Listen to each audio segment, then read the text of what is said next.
coming on the hilltop as Western Kentucky and Charlotte meet on the gridiron on a beautiful Saturday in the Bluegrass State. Good afternoon and welcome to Bowling Green, Kentucky, where the 3-2 WKU Hilltoppers meet the 0-6 Charlotte 49ers in the first matchup ever between these two squads. My name is Joe Brunk. Joining me today is Billy Rutledge. And Billy, both of these teams in close games last week.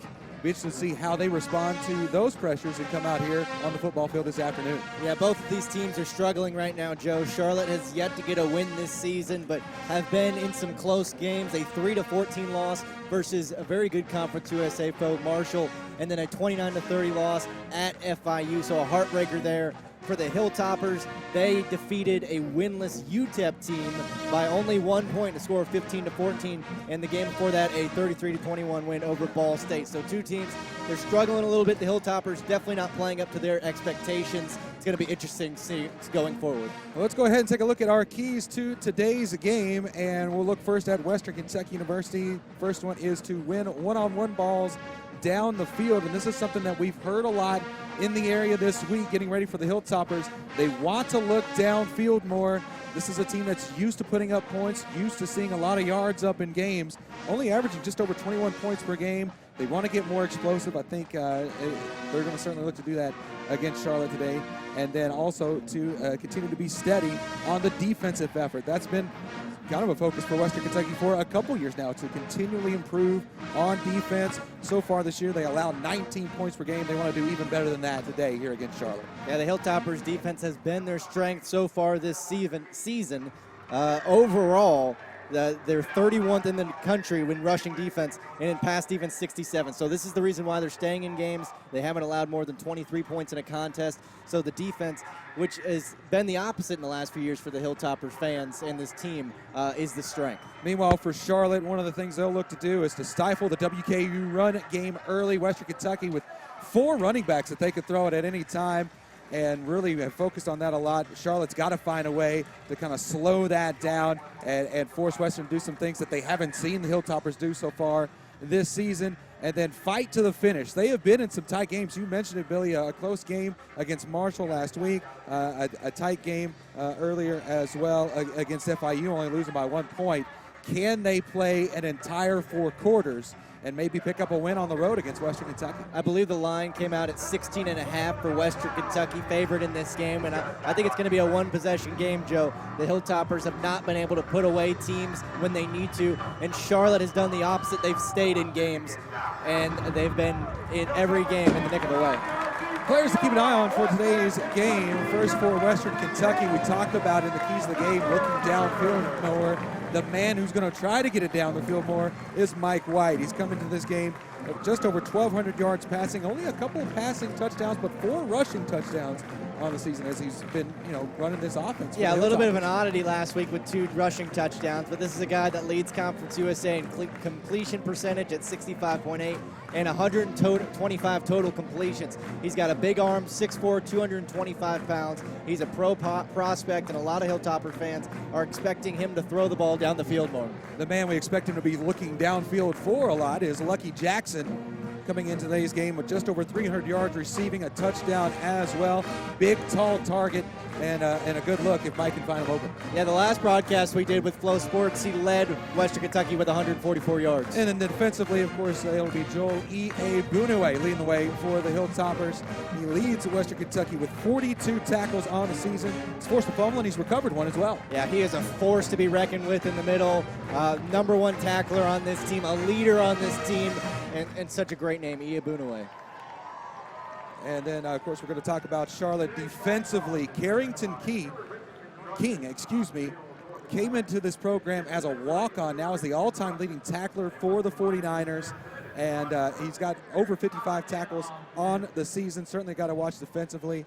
And he leads his defense for him. 4 straight years of 50-plus tackles. He's going to be the guy that's putting everybody around. And then Brooks Barden getting his first start of the season. Hassan Klue out for today's game, injury-related. So Barden getting the nod at quarterback to run the offense. The coin for tonight's toss. Yeah, and Klue is responsible for all 10 touchdowns for Charlotte this year, 5 on the ground and 5 through the air. So that is a huge loss for them. Barden's really going to have to step up. 6'3", 212-pound redshirt junior, has some experience, but that's going to be really interesting to watch in this game. A lot of injuries hitting Charlotte today. We talked about Brooks Barden coming in for Hassan Klue. We talked, Benny LeMay, who was the leading rusher for the 49ers, also out for today's game. Aaron McAllister getting the nod there at running back, and I think a wide receiver is actually coming in as well. Trent Bostic coming in at wide receiver for the Charlotte 49ers. So a lot of injuries for Charlotte. It's kind of a mixed bag, too. They have 5 receivers and 5 different touchdowns, so there's not really a go-to guy. And they have more rushing yards this season than passing yards, averaging a game 135 yards, on the ground 177. So without their starting quarterback and starting running back, this Charlotte offense may struggle some more. Western Kentucky 3-2 on the season, actually still in control of their own destiny. We'll talk about that as the broadcast goes along in the Conference USA picture. Averaging 21.6 points per game, allowed 19 points per game on average. Meanwhile, Charlotte, as we mentioned, 0-6 on the year. They average about 12.8 points per game and allow 31 points a contest. They've got to be able to find something offensively to try to keep up with the Hilltops. Well, we talked about throwing the ball deep, but it starts with running between the tackles. This is a team that ranks 129th in the country in rushing offense, Joe, and that's pretty darn bad. They have 4 running backs. They're all finally healthy. Marquez Trigg, Jakari Moses. We're going to see a lot of different guys out there, and if the Hilltoppers can win the battle in the trenches, start moving the ball on the ground, then those deep passes down the field will open up. It looks like Western Kentucky will have the opening possession of today's game. Glad you guys could join us here on Flow Sports, our matchup between the Western Kentucky Hilltoppers and the Charlotte 49ers. Western Kentucky, the home team, wearing the home red with the white letters and numbers, silver helmets on top. Charlotte in the visiting white uniforms, the green sleeves and the gold letters and numbers, white helmets. Homecoming. Homecoming for Western Kentucky. Good crowd out on a beautiful day here in October. It feels like summer, Billy. It's a little hot. Yeah. We're bearing through it, though. So are the players. And the kick is off. This game is underway. The kickoff getting inside the 5. And looking to return it for Western Kentucky. Skyland Towner. Towner, a special returner for this Hilltopper team, broke NCAA records with his yards per return last season. And now we may see a little bit of him on offense as the Hilltopper offense comes back out first. Take a look at the starters for the offense. For Western Kentucky, Jimmy Sims, Brandon Ray, Dennis Edwards, Matt Nord, Miles Pate on the line, Lucky Jackson, Xavier Lane and Nicarius Fant, the wide receivers. Marquez Trigg, the running back, Deion Yelder, the tight end, Mike White starting at QB. And he'll take the snap in the gun. They'll hand it off. Running up the middle this time for a few yards, getting across the 25 up to the 27-yard line. A 5-yard run to start the game. And the Hilltoppers like this freshman, Jakari Moses, 5'9", 185 pounds. He scored his first touchdown as a Hilltopper a couple of weeks ago versus La Tech, and he followed it up with 104 total yards and the game-winning TD versus Ball State. Make it 2nd and 5. Ball on the 27-yard line. White in the gun, takes a snap, looking to throw this time. Going to the right side. It is caught. And it'll be right near the first down marker as he came across the field looking for more room to run. Eccles Lupert with the catch for Western Kentucky. Yeah, just a crossing route. This is the bread and butter for the Hilltoppers. Short passes, a lot of easy completions, and we'll probably see a lot more of it. That's a first down for Western Kentucky. Quick out pass into Looper there. One up the right side. He'll pick up a few yards before being pushed out of bounds. And that's already a season high in receptions for this graduate transfer, Joe. So getting him involved early and often, and the Hilltoppers going with a little tempo. 2 receivers to the outside right, 2 to the left as well as White is in the gun. 2nd and 5 on the 37. Here comes the snap. It's a kind of a hanging snap, and White plenty of time. He'll dump it off to, that's 30. Going up the middle, and he'll pick up a first down for Western Kentucky. And that time the offensive line for the Hilltoppers, the one getting the spotlight. Mike Whitehead all day was able to find his check down, and quickly here now the Hilltoppers getting some first downs.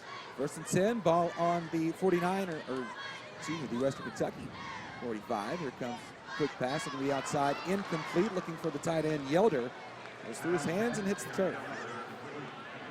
A pick play there, Dion Yelder, a guy really responsible for the Hilltoppers getting that win last week versus UTEP, was on the receiving end of the two-point conversion that pushed them over the top. They'll line up again on the left side, 2 to the left, 2 to the right. 2 running backs in the backfield as one goes in motion. Here comes the snap, hand off to Furby. DeAndre Furby rumbling up the middle for a first down.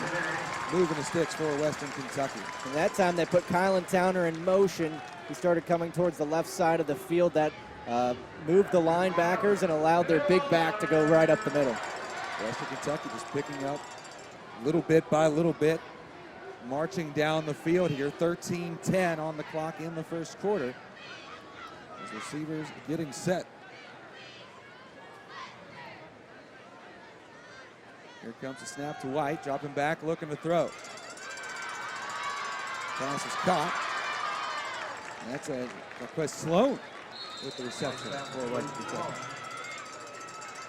We're finding a number of targets. Yeah, this is why Mike White leads Conference USA in total completions and completion percentage. A lot of short passing routes and that read option, keeping the defense honest. And you really don't know which skilled position player is going to get it for the Hilltoppers. So many in rotation on receiver and running back. Receiver on each side, 2 running backs in the backfield. Quentin Baker in the game now for Western Kentucky. He's the deep back. They're going to hand it off to him, running up the middle, the left-hand side. Picking up another first down for Western Kentucky on that 2nd and 3. And this is exactly what you want to do on your first drive of the game, Joe. It's the exact opposite of what the Hilltoppers done the last time we broadcasted here on Flow Sports against EKU. They went 3 and out and struggled to get the game going early. Here, Mike White and company moving down the field. 1st and 10, this time on the 49er 31-yard line. Here comes the snap. Handing off to Baker again. Got some room to the outside. He'll pick up about 8 yards on the carry. Yeah, getting a lot of positive momentum. The offensive line getting a good push there. And so far, no penalties. That's something that can really hurt you on the first drive. And when you're trying to play a team that has yet to win a game this year, you have to play smart. You have to not have turnovers. You have to be very disciplined. 11:35 on the clock. 2nd and 3. Ball on the 49er 24. Here comes the snap. White with time, now has to go on the run, going to his left, throws on the run, it will be incomplete. Looking for Jernigan on the left side. Couldn't quite get it to him. And White talking to Jernigan after that play, telling him he was in trouble. I needed you to come back to the ball. Mike White showing off a little bit of mobility there. I thought he was going to get caught, but after that chop block by some of the linemen, White was able to finally buy some time. Fant coming into the game for Western Kentucky. Inside receiver on the left-hand side. 3 receivers to the left now. Fant and Yelder shift to the right. 3rd and 3. Ball on the 24. Here comes a snap. White looking to throw. Does so. It's caught at the 20. And that will be another first down for Western Kentucky. Fant on the reception. And again, all day for White to set up. He was able to just take his time, find his man. And the Hilltoppers can continue to keep Mike clean like this, then they're going to have a very nice day. 1st and 10, ball on the 19-yard line. Hilltoppers in the red zone. The opening drive of the game. White, 5 wide here. Standing in the pocket, now he'll take off and run. Then dumps it off. Quick pass made, some juke moves. And how about that athleticism from Xavier Lane? Xavier Lane, just a freshman, but a big guy. 6'4", 200 pounds from Montgomery, Alabama. And that time, just some poor tackling by Charlotte. Again, the crossing route on first down for the Hilltoppers. And again, Charlotte having a tough time stopping the Hilltoppers within the 5 yards. 9-yard gain on the play will make it 2nd and 1. All right on the 10-yard line on the left, the right hash mark. Again, 5 wide for the Hilltoppers in the red zone. Here comes the snap. White looks for the throw towards the pylon and falls incomplete. So he's looking for Towner. And he had it. It was just a post route, faded to the corner. And White just let him a little bit too much. Charlotte catches a break, and I wouldn't be surprised if they tried to send some guys up the middle. It'll be 3rd and 1. And this is the opening drive of this afternoon's game between Western Kentucky and Charlotte. Conference USA matchup here on Flow Sports. 10:16 remaining in the first quarter. Yelder comes to the inside, then goes back to the out. Here comes the snap. Handoff, looking to go up the middle, and Hilltoppers right there at the first down. A shifty move by the back there. I believe it was Moses. Jakari Moses on the carry. He was able to get some yards after contact. That's really important for young bats, holding on to the ball and driving those feet, staying alive, showing that balance, and Moses is getting more and more playing time as this season goes along. Gain of 2 for Jakari Moses. He'll step out. DeAndre Furby now the running back for Western Kentucky. First and goal on the 8-yard line. White from the gun. He'll hand it off to Furby. Spinning away, trying to spin away from the tackle, but multiple 49ers there for the tackle. And we've seen DeAndre Furby over the years for Western Kentucky.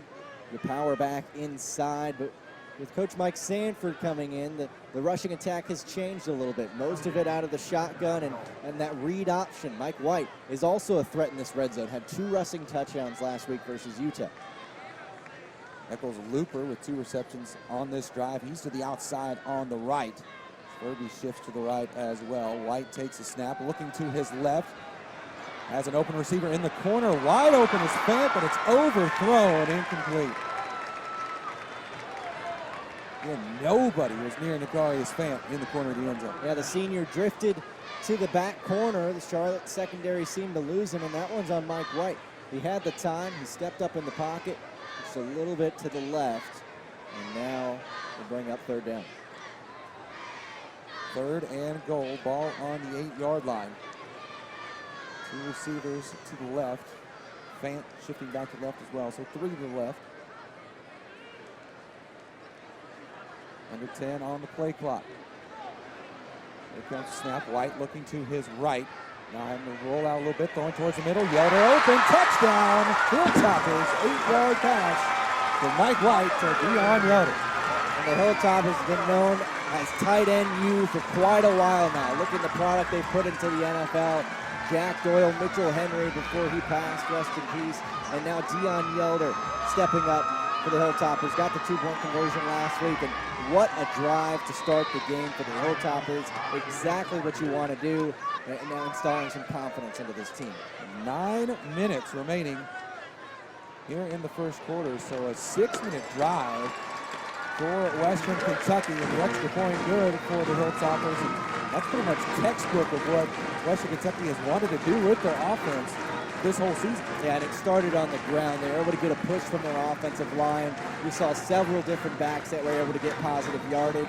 And when Charlotte had their defense spread out, their coverage, they just lost some guys. We saw Fan in the corner of the end zone almost have a wide open touchdown. Dion Yelder makes a smart play, gets behind the coverage, and Charlotte can't keep up. So the Hilltoppers' skill players are starting to do pretty good.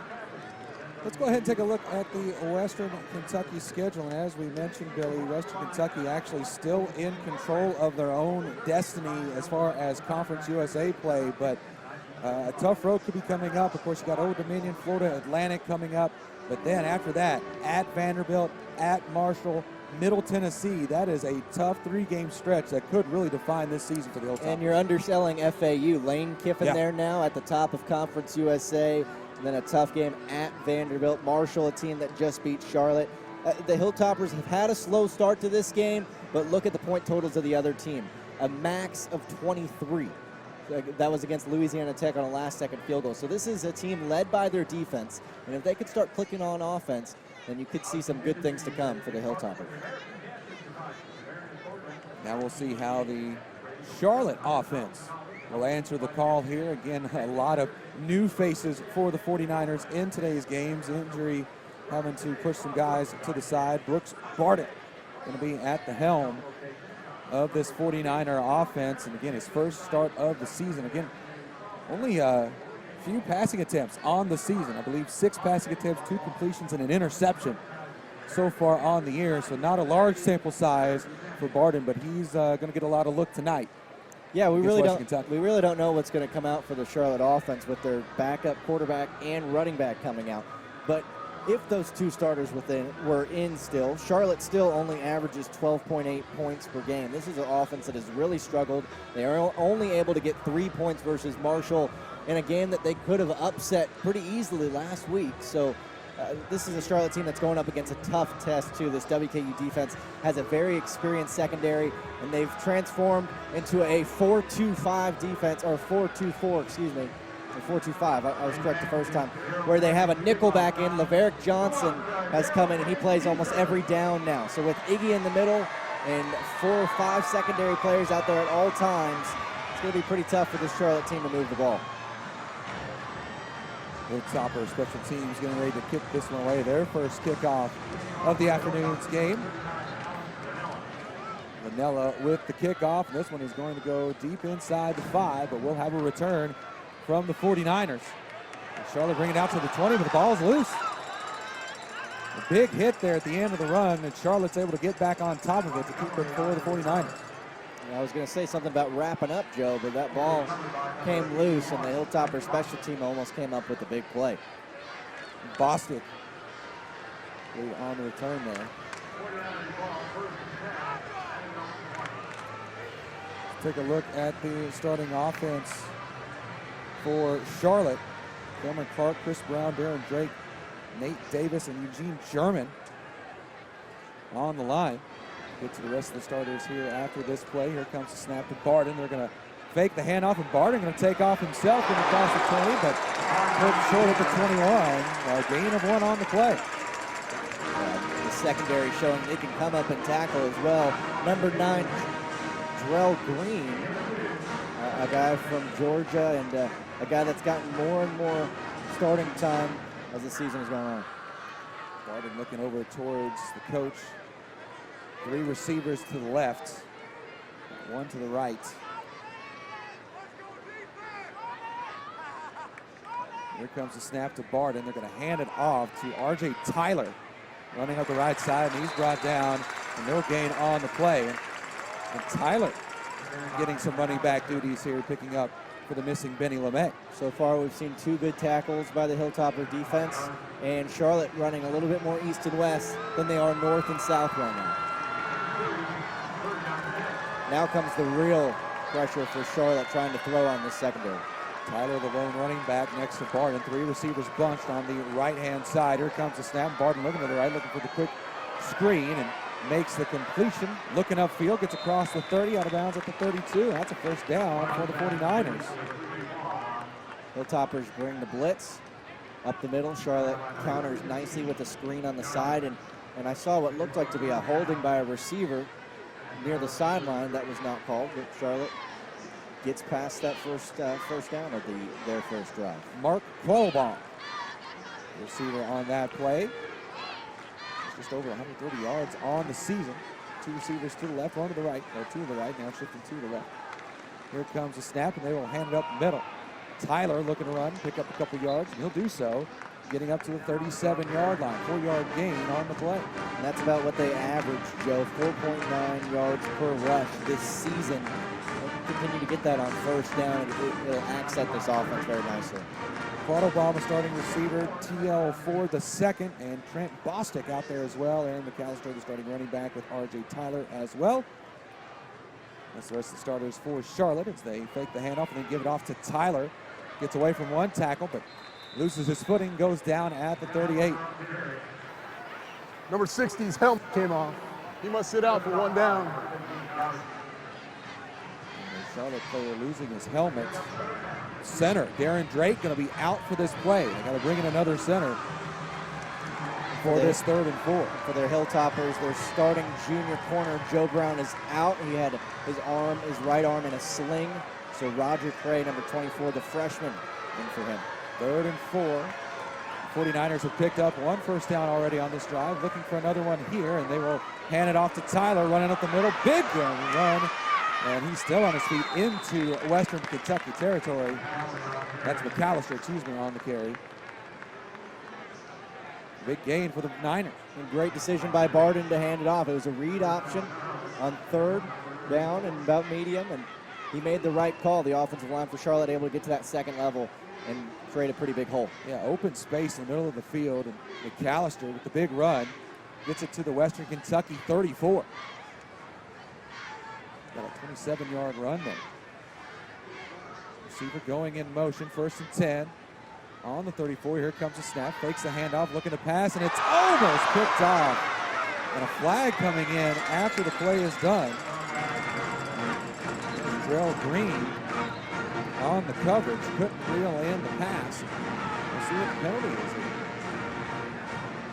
The receiver was just not ready for the ball. Barden threw it behind him, but Drell Green wasn't. I'm very surprised he wasn't able to get 2 hands on it. Pass interference, defense, number 9. Pass interference. Spot foul, automatic, first down. On Green on the coverage of that play. And after my first initial reaction is I don't agree with the call. It looked like the receiver wasn't even near where Barden was throwing the ball, so I don't know if you could say it was catchable. That makes it another first down. 1st and 10 now on the Western Kentucky 21-yard line. So the 49ers moving down the field on their first drive of the game. So the receiver going in motion from right to left. Here comes the snap, looking for that same receiver going in motion, and he'll be knocked out of bounds at the 10. And a great play call there, just able to leak out to the flat. You're giving your junior quarterback, not the starter, some confidence throws early. And it seems like Team Charlotte, who only scored 3 points all of last week versus Marshall, moving the ball down the field pretty easily. Nate Mullen on the reception for Charlotte. 5:15 remaining in the first. Western Kentucky leading 7-0, but Charlotte knocking on the door on the 8-yard. Excuse me, the 13. It's 2nd and 8. Here comes the snap, and they will run it up the middle. Western Kentucky right there. They'll pick up a couple, getting up to about their 9 or 10-yard line. And that's where you saw E.A. Bunue getting in on the tackle. Hilltopper's defense predicated on trying to hold him to 3 here. Bend, but do not break is a saying that you hear a lot in football, Joe. And if they can hold him to 3 here, it would go a long way for an offense that's struggling on the other side, besides scoring on their first drive. The 49ers had some big runs against Marshall last week. They got them in this same situation, but Henry Hurd able to keep them outside the end zone, and they settled for a field goal. One they missed, one they made. Here comes a snap, and they will hand it off. But Western Kentucky reads it well and makes the tackle at the 9. You know, Western Kentucky won their last game versus UTEP 15-14, but a lot of that was 3 missed field goals by UTEP near the end. So the Hilltopper defense accustomed to, again, bending but not breaking as the 2nd down and about 10 comes up. No gain on that one. Ball on the 9-yard line. It is 2nd and goal. 2 receivers on each side for Barden, who's in the gun. Now receiver going in motion from left to right. Here comes the snap, and they'll hand it off. McAllister going to the right side, then goes left when there's no opening, and he takes it all the way in. Touchdown, 49ers. McAllister on the 9-yard run. And McAllister getting the starting nod today. The redshirt freshman, 6 foot, 216 pounds, makes a good decision, cuts back to the other side of the field. The flow of the play was already going to the right. The Hilltopper defense did not adjust well. And what a block by Barden there. He was the reason, gave him a little bit more steam to get into that end zone. Charlotte giving a little bit of a different look here on the extra point. Don't see the number, so they'll go to the traditional kick here. Looking to tie this up. So Western Kentucky drives down the field. They score on their first drive. Charlotte answers with nearly a 6-minute drive of their own. Just over 5-minute drive for the 49ers, and it results in a 9-yard touchdown run by McAllister, and the extra point is good. So we are now tied at 7 between Western Kentucky and Charlotte in this Conference USA matchup. Extremely surprising, Joe. I thought this would be more of a defensive matchup, if not the Hilltoppers getting a little bit of a lead. And Charlotte showing that they're not going to back down. A backup quarterback and running back, but I think there were some good play calls by the coaching staff. They were able to move that ball down the field. Let's take a look now at Charlotte's schedule for the rest of the season. We mentioned 0-6 coming into today's game. Some close losses to Florida International and to Marshall as well. They've got UAB coming up at home next week. Then they get their bye, so a chance to rest, regroup, maybe get those guys back in LeMay and Clue. And then you've got teams coming up in Old Dominion, Middle Tennessee, Southern Miss, Florida Atlantic Conference schedule really rounding it out there. Having Middle Tennessee at home, certainly a nice boon for them. Yeah, it's only their 5th season of football for the program, Joe, at the first meeting between the Hilltoppers and the 49ers ever today. And you look at what their earlier games that they've had so far, a tough loss against Kansas State, who's a pretty darn good team, number 19 in the country, a FCS NCAA, which is a good FCS school, but at the same time, it's still something that you never want to see a loss to a team like that. And then close games. FIU 29-30, Marshall 14-3, and even that Eastern Michigan game closer than the score actually says. This is the team, while they may be winless, they play tough, and they have a tough road ahead after too. Charlotte answering Western Kentucky's opening drive with a scoring drive of their own to start the game. First touchdown for the 49ers this season that has not come from the hand of Hassan Klug. Yeah, 5 through the air, 5 on the ground. Aaron McAllister this time on the ground with the 9-yard run. Western Kentucky 7, Charlotte 7. 3:49 remaining in the first. This first quarter just been up and moving here, Billy. Yeah, kind of like the last game that we did. EKU was a pretty quick game too. Hilltoppers only allowed 88 offensive points through 4 games, the fewest in the FBS era. So this is a team predicated on their defense, but Charlotte able to come out and punch them in the mouth. So we'll see if the Western Kentucky offense can keep their momentum going, or will the 49er defense maybe pick up a note from their offense. You know, a lot of people said that last week versus UTEP could be a trap game for Western Kentucky. Not a lot of people said this one could be, but Charlotte holding their own early. Kickoff bouncing inside the 5 and looking for the return again. Going to be stopped short of the 20. It's again Towner on the return. Western Kentucky have a little farther drive to go here. Charlotte with pretty good coverage on the kickoff. Yeah, Towner setting the NCAA FBS single season record for kickoff return average at 40.3 last year.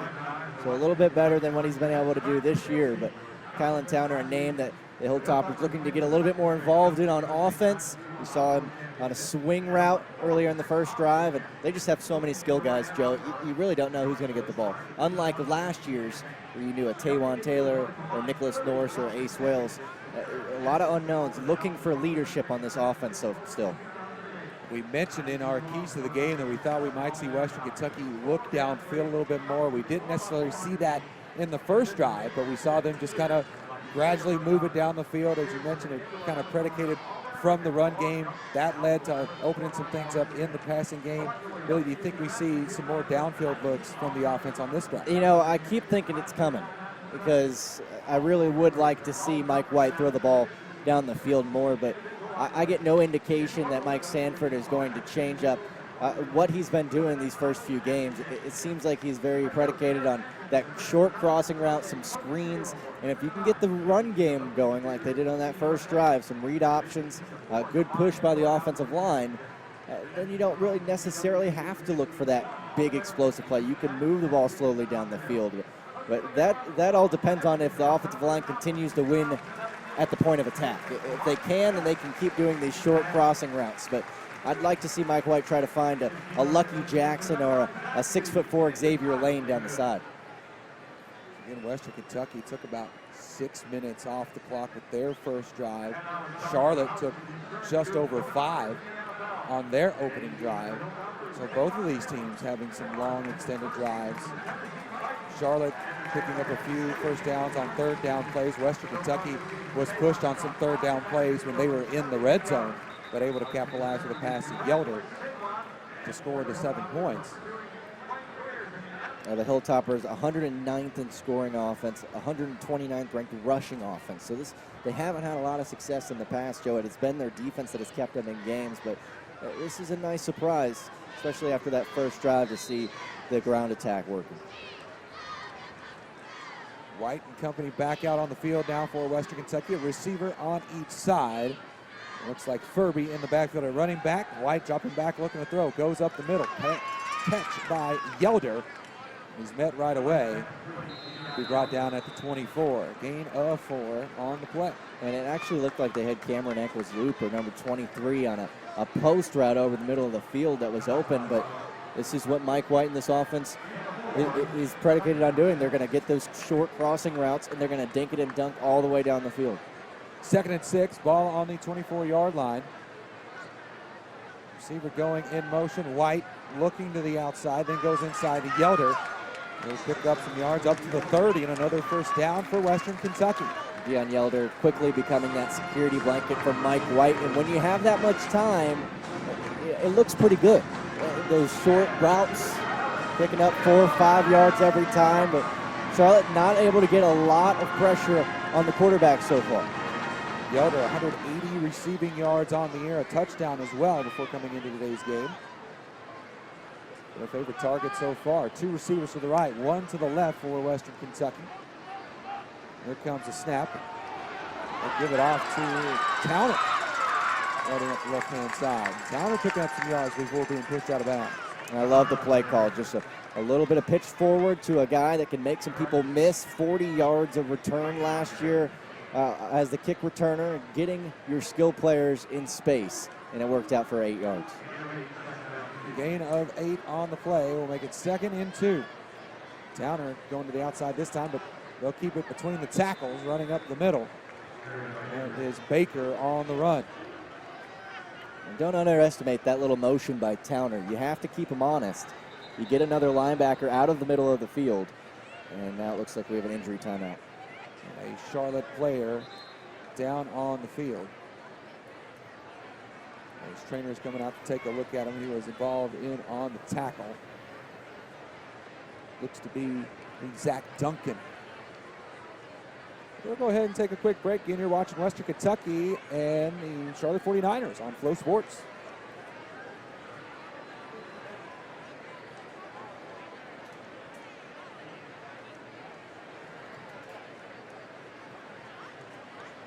All right. Okay. Going well so far?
First and 10, ball on the 41. 2 minutes remaining in the first quarter as Mike White looking deep, wide open as Towner makes the catch, has a defender to beat. Now he's dancing his way into the end zone. Touchdown, Western Kentucky. Kylan Towner breaking away from the defense, and White finds him open downfield. Successful run game, works the play action. Mike White finally finding a man downfield, and Kylan Towner, MVP of this game so far.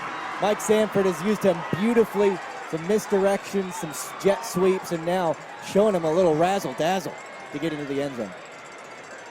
So White to Towner, and how about those moves from Towner, shaking not one but 2 defenders en route to the end zone. It's the kick returner in him, Joe. He's just very good in space, and that's what the Hilltoppers have been missing so far. They've had a stagnant offense these first 5 games, and now it seems like Sanford opening up the playbook a little bit. Hilltoppers lining up for the extra point. Well, every drive so far has ended in a touchdown. The extra point is good. Make it score Western Kentucky 14, Charlotte 7. And what you thought, Billy, might have been a defensive showdown today. Well, it's been all offense for both teams so far. Yeah, it's been a wild weekend in college football. There's usually one in a college football season. Yeah. And this one has been bizarre. You had Clemson losing to Syracuse, Louisville losing to Boston College at home today. Indiana and Michigan were in overtime last time I checked. And now the Hilltopper offense playing like the last 2 years, back-to-back conference champs. Kylan Towner, though, has been great. He had a career-high 2 receptions of 39 yards versus Old Dominion last year. I mean, he's doing much more in this offense this year. He seems to be a breakout player, the redshirt senior from Mobile, Alabama. And Mike White able to find his target there on the deep pass. Finally, I mean, the first pass over 15 yards that we've seen today, and the Hilltopper faithful have seen in a long time. Certainly seeing those openings downfield. The receivers are getting open for Western Kentucky. Then we saw Fant on that first drive open in the end zone. Towner open on that one and then en route to a touchdown. The kickoff getting to about the 10. And the 49ers are coming out to the 25-yard line. So that is where the 49ers will take over. On the return there is Chris Montgomery. And a good tackle there by the freshman Roger Cray, who was in for Joe Brown as well. The freshman's having to step up. Mike Sanford said he is no stranger to letting some of the young guys play if they deserve it. Marcus Ward, the redshirt senior, getting started, or he is not starting because of Devin Key, a redshirt freshman who has shown more to Sanford in practice. So the young guys, if they have the talent, they'll play. 1st and 10 for the 49ers. They're going to hand it off and run it up the middle this time. Big hit after a couple of yards for McAllister. And there's the team's leading tackler, E.A. Boonaway. 2-yard gain on the carry. We'll make it 2nd and 8. Ball on the 27-yard line. Flag going to come out on this one before it gets started, so they'll look downfield, and it will be incomplete. Overthrown. Looking deep downfield. And a free play. Looked like the Western Kentucky player jumped off sides. Offside. Defense, number 42. 5-yard penalty. Replay 2nd down. So we'll replay that down. Is that the first penalty of the game? There was a pass interference against Western Kentucky. You're right. On the last drive for Charlotte. You know, Ford was the intended receiver on that last play. He'll step out for a second. 2 receivers to the left, 2 to the right as well. We'll take the snap and we'll hand it off to McAllister, but met in the backfield and brought down right away. Western Kentucky on top of that one. And that's Chris Johnson. He is a dominant defensive lineman for the Hilltoppers. Senior, 6'1", 285 pounds. He really broke out last year as a dominant force for the Hilltoppers. A career-high 4 tackles for loss against Vanderbilt last year. He's really the main man in the middle. That's why the Hilltoppers have been so good on the rushing defense. 45 seconds remaining in the first quarter. Western Kentucky 14, Charlotte 7. 49ers with the ball, 3rd and 6 on their own 29-yard line. Takes a snap and looking to throw, looking up the middle, and it'll be incomplete. Just a little bit ahead of his intended target. That's what a little bit of pressure does for the Hilltoppers. We saw Charlotte pick up a 3rd down on their first drive after picking up a blitz, and that time the Hilltoppers did the same thing. They blitzed their linebackers up the middle, rely on their 5 secondary players in this 4-2-5 to play tight man coverage, and it worked to perfection that time. So it'll be a 3 and out for Charlotte on their 2nd drive of the game. Back to receive for the Hilltoppers is Macarius Fant. Punt gets away clean. No rush on the punt. It is a high kick. Fant calling for the fair catch, and he will bring it in at around the 31, 32-yard line. So the Hilltopper offense is driven all the way down the field, and a nice long drive to start the game. They got their deep pass and Mike White to Kylan Towner, so they are clicking. The entire playbook is open. And this is kind of what fans were expecting when they hired Mike Sanford, the youngest coach when hired at 34 years old. Now Lincoln Riley at Oklahoma, the youngest. And this is supposed to be a guy that worked with quarterbacks in the past, a QB whisperer. He was the offensive coordinator at Notre Dame in 2015, 2016. So this is what Hilltopper fans have been waiting for. Let's see what they can deliver the rest of this game. 2 receivers to the left, 1 to the right. 1st and 10 on the Hilltopper 31-yard line. White in the gun. Here comes a snap, and they will hand it off to Baker, running up the middle, spinning away from some defenders and getting a first down, barreling into the 45-yard line.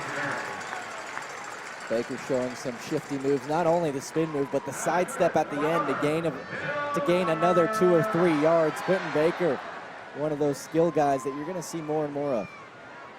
The first down for Western Kentucky. Final seconds ticking down in the first quarter, and that is going to do it. Hilltoppers do not get the play off. That will be the end of the first. Western Kentucky with the ball and the lead. It's Hilltoppers 14, 49ers 7 here on Flow Sports.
Start of the second quarter here at Western Kentucky University. Hilltoppers with the early 14-7 advantage. Joe Brunk, Billy Rutledge here with you on Flow Sports. And Billy, we just saw the first defensive stop of today's game. The Hilltoppers forcing a 3-and-out on the last drive from Charlotte. Yeah, we're going to have some stats in a second, but the Hilltoppers have been impressive on both sides of the ball. The defense allowed that opening score, but able to get a 3-and-out on the other side. And now Mike White on the offense has been moving the ball down the field quite nicely. And 10, ball on the Hilltopper 46-yard line. 2 receivers on each side. Here comes the snap, fakes the handoff. White looking up the middle. Nice reception there as they get into 49er territory. Pass made. Dalton Ponchilla. Again, another new target for Mike White. Yep, we can count the number of skill players on 2 hands, as the Hilltoppers have a lot of talent on this side of the ball, and just a little bit of a play action fake freeze the linebackers and allowed Mike to fire one over the middle. White going under center this time. Quick screen pass from Nakarius Fan. Now he's looking deep for Yoder. Caught at the 16-yard line, and another first down for Western Kentucky. Nakarius Fan getting in on that passing game. And Nakarius Fan, known for a few pass plays over the years with Western Kentucky and Bowling Green before that, and that's back to the Jeff Brom days with the trick plays. Yoder jumping up for that one. Another first down for Western Kentucky. 1st and 10 on the 13. Inside the red zone, and Furby going to rumble up the middle. Picking up a good chunk of yards up to the 7-yard line. That's all working for the Hilltoppers. Fire and ice, run and pass. That time, Furby, the big back, rumbling and bumbling up the middle. He's the deep back again here for Western Kentucky. Is White from the gun, hands off to Furby again. Dancing between the tackles, picks up a few more inside the 5. The hardest problem that the Hilltopper coaching staff may have right now is deciding which player they want to give the ball to. They've had a few that are playing so well. It'll be 3rd and 1. Ball down to the 49er 4-yard line. And the Hilltoppers on their 3rd drive of the game, they've scored a touchdown on each drive so far, looking to make it 3 for 3.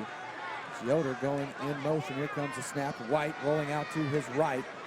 Now goes back to the left and overthrows his target on the left side. Incomplete. That was just a delayed route for the tight end, blocking first and then kind of squirting out, but it was a missed throw by Mike. Could have been a walk-in touchdown, and now decision time for the Hilltoppers. There was nobody on that side of the field. And we'll see what Western Kentucky does here on 4th and 1. If they go for it, I like the call. They only need 1 yard. You're in control of this game. If they're stopped, they still have to go the entire length of the field. And it looks like the offense going for it here. They're going to use a timeout as the play clock died down. So Western, they're first. Their it will be first 30 timeout seconds of the half, and it'll be a 30-second timeout. So Western Kentucky again bringing out kind of all the stops on this drive. We even got the pitch off to Fant for the wide receiver pass. Yeah, we're finally starting to see some variety for this WKU offense instead of run up the middle and crossing route every single play. We saw a play action slant over the middle that got him some yards. Dion Yelder has been utilized very well in this Hilltopper offense today. And Mike White making confident throws. I know he had a miss on that last one, but White seems poised in the pocket. He seems like the leader of this offense. And finally, the Hilltopper offense has some excitement to it again. This is a team that ranked in the top, or past 100 in scoring offense, 109th, as we mentioned earlier. So they have had struggles in the past. They did score 33 against Ball State and 31 against Eastern Kentucky, but if you've seen this game, seen this team this season, you know that the offensive woes have not looked like this. Mike White with 125 passing yards in the first quarter. A couple touchdowns to go with that.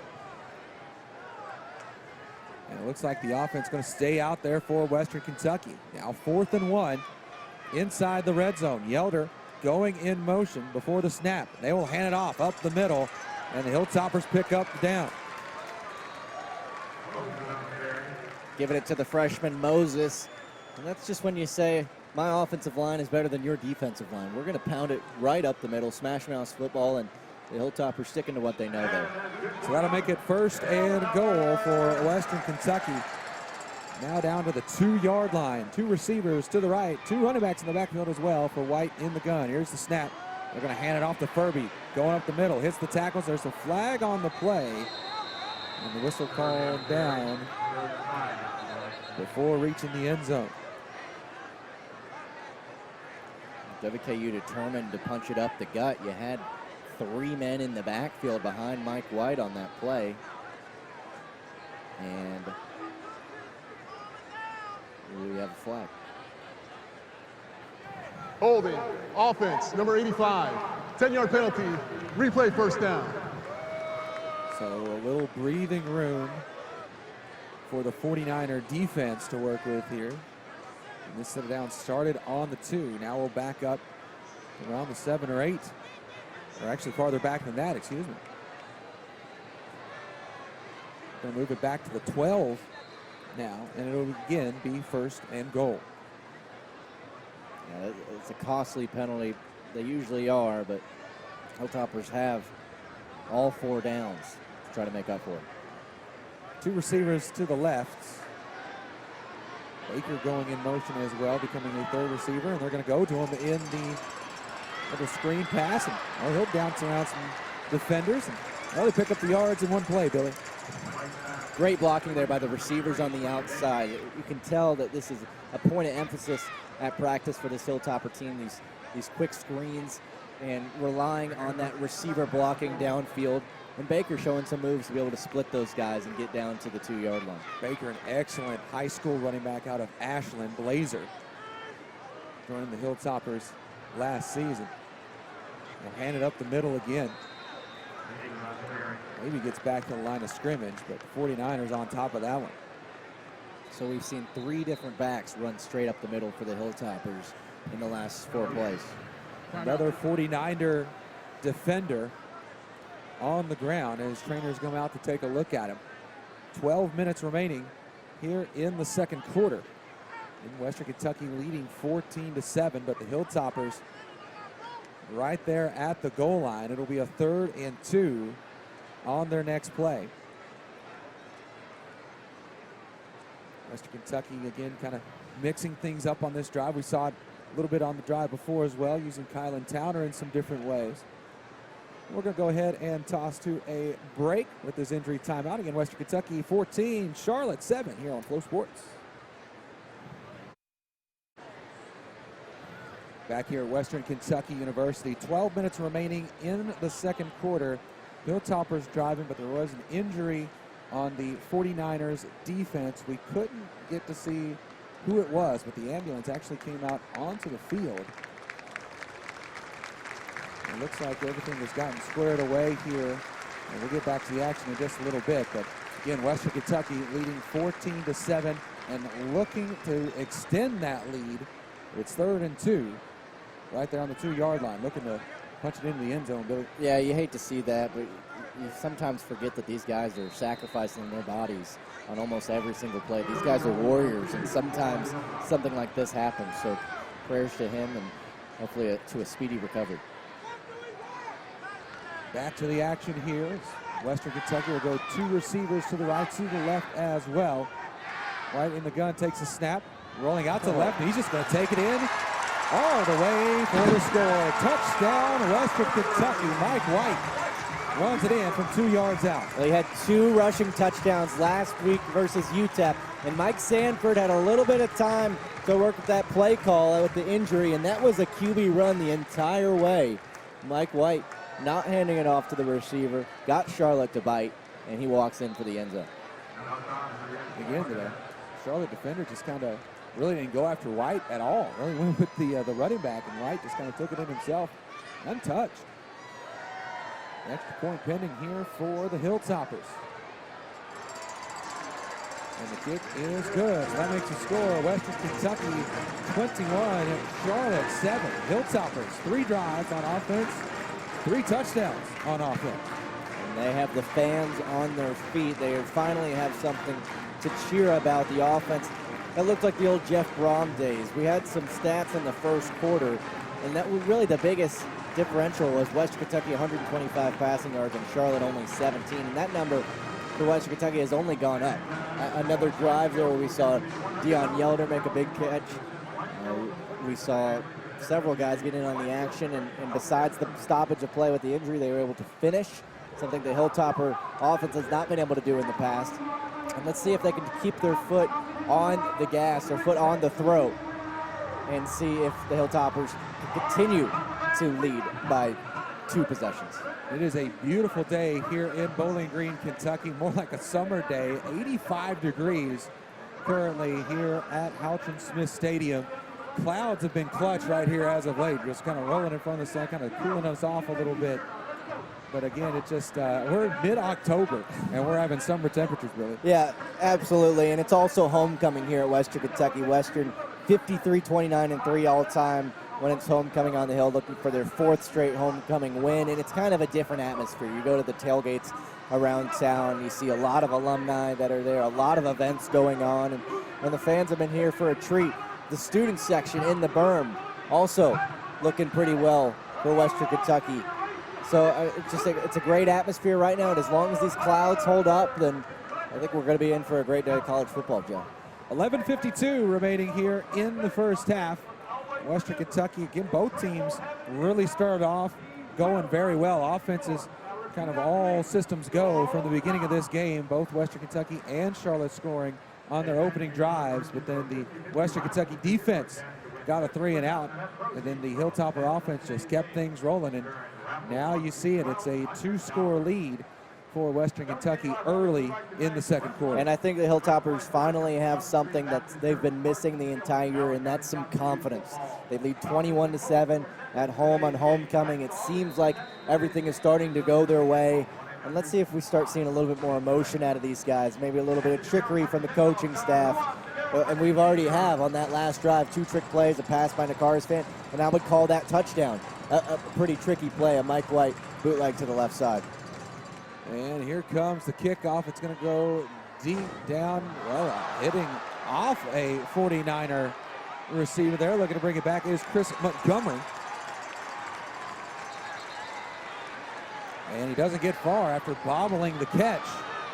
And a little extracurricular activities happen here after the kickoff return. Yeah, some pushing going on after that, but kickers are trained to kick it inside that 5-yard line, Joe. You don't want to touch back, and you don't want to give them too much return yards. You want to make it as deep as possible so they are forced to return. And that time, Western Kentucky got a little bit of a break when the returner bobbled it. And now some pretty poor field position for a team that has really struggled to score this season. So the 49ers will start this drive farther back than they've started any of their drives. Now on their own 11-yard line. 1st and 10. Here comes a snap, and they will fake one handoff and then give it up the middle to McAllister, and he's met pretty quickly at the 11. No gain on the play. McAllister had a decent first quarter. He had 50 yards and a touchdown, a long of 27 yards, but it seems like a lot of standing around going on in the backfield of Charlotte. It takes almost about 2 seconds before the running back hits the line. I wonder if part of that is with the new quarterback in Barden just kind of getting everything set and ready to go before he takes off with the play. 2nd and 10. Here comes the snap, and then we'll hand it off again to McAllister, looking to get to the outside. Gets away from a diving tackler, and he has wide open spaces to the 30, to the 25, 10. Touchdown, Charlotte. McAllister with an 89-yard touchdown run. And he made a man miss an open field. I believe it was Drell Green. And when you play that 4-2-5, you get the linebackers blocked. Look at that great blocking by the receivers downfield. No holding call. And McAllister able to use his speed to take it to the house. Once he got to that second level, there were no Hilltoppers in his way. The only thing in front of him, the end zone. Charlotte answers pretty quickly after a Hilltopper drive. Brings this back to a 1-score game.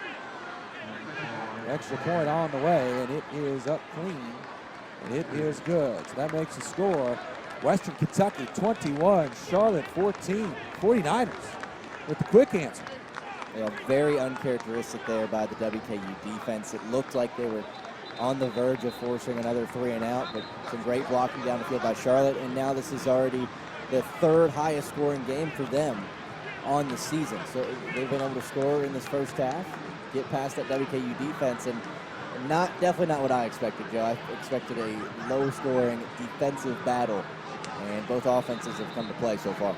So McAllister now with over 150 yards rushing on the day, or close to 150 yards rushing on the day. Hey, we still got a long time to go here in the first half. Yeah, the freshman making the most of his opportunity with the starting running back, Benny LeMay, injured.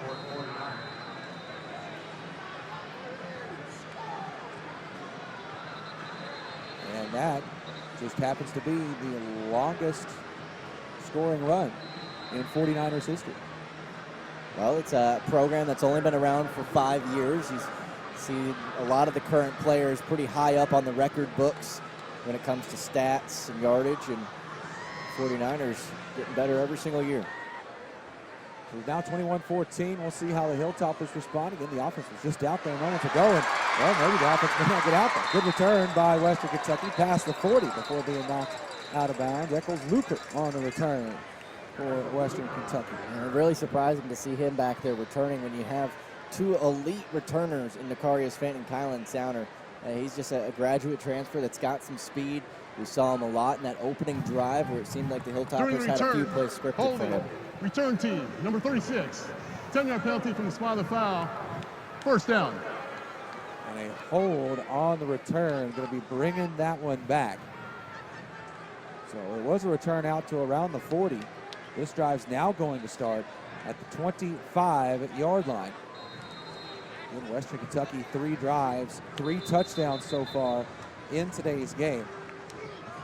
And it started on the ground. We've seen some big plays through the air, but the successful 4, 5, 6 yards by Quentin Baker, DeAndre Furby, even Jakari Moses. It seems like the offensive line is having a much better game than earlier some games this season. Baker getting the call to start at running back for this drive, and he'll get the handoff here on 1st and 10. Gets across the 30 to the 33 before being knocked out of bounds. It's an 8-yard carry for Quentin Baker. And Baker committed to Marshall originally, went to the Western Kentucky Marshall game here at Fikes Field when the Hilltoppers blew him out a couple years ago, and then switched his commitment. Been a staple on this team ever since. Got a lot of playing time as a true freshman last year. 2nd and 2, ball on the Hilltopper 33-yard line. 10:20 left here in the second quarter. Looking out the right side. A little overthrow and incomplete. Looking for Eccles Looper. He was open, just sailed a little bit on Mike White, who had a clean pocket. This is a guy that a lot of people are looking at for that next level. 6'4", 225 pounds. He's got a big arm. He's on every watch list that you can think of. Most recently, the Johnny Unitas one. We're ranking the top 20 quarterbacks in college football. It'll be 3rd and 2. All on the 33-yard line. Looper steps in a sec. Here comes the snap. Fant going across the middle. He'll look for Fant, makes the catch right at the marker. Gets across to the 36, and that'll be a first down for Western Kentucky. 3rd and short. They've run a lot so far, so why not go back to the short passing attack? You had 2 crossing routes on that play, so whichever one Mike White felt more comfortable with, and it was Fant going right to left. So 1st and 10, ball on the 37-yard line. We've got 10 minutes left here in the first half. White in the gun, 2 receivers to the right. Got Jernigan on the left as well. Here comes a snap. White looking to throw to the right side. Eccles Looper making the catch across the 50 into 49er territory before being pushed out of bounds at the 45. This really is a breakout game for Eccles Looper, being used a lot, not only on offense, but getting the nod in special teams as well. A speedy, shifty guy looking to take the place of a Nicholas Norris.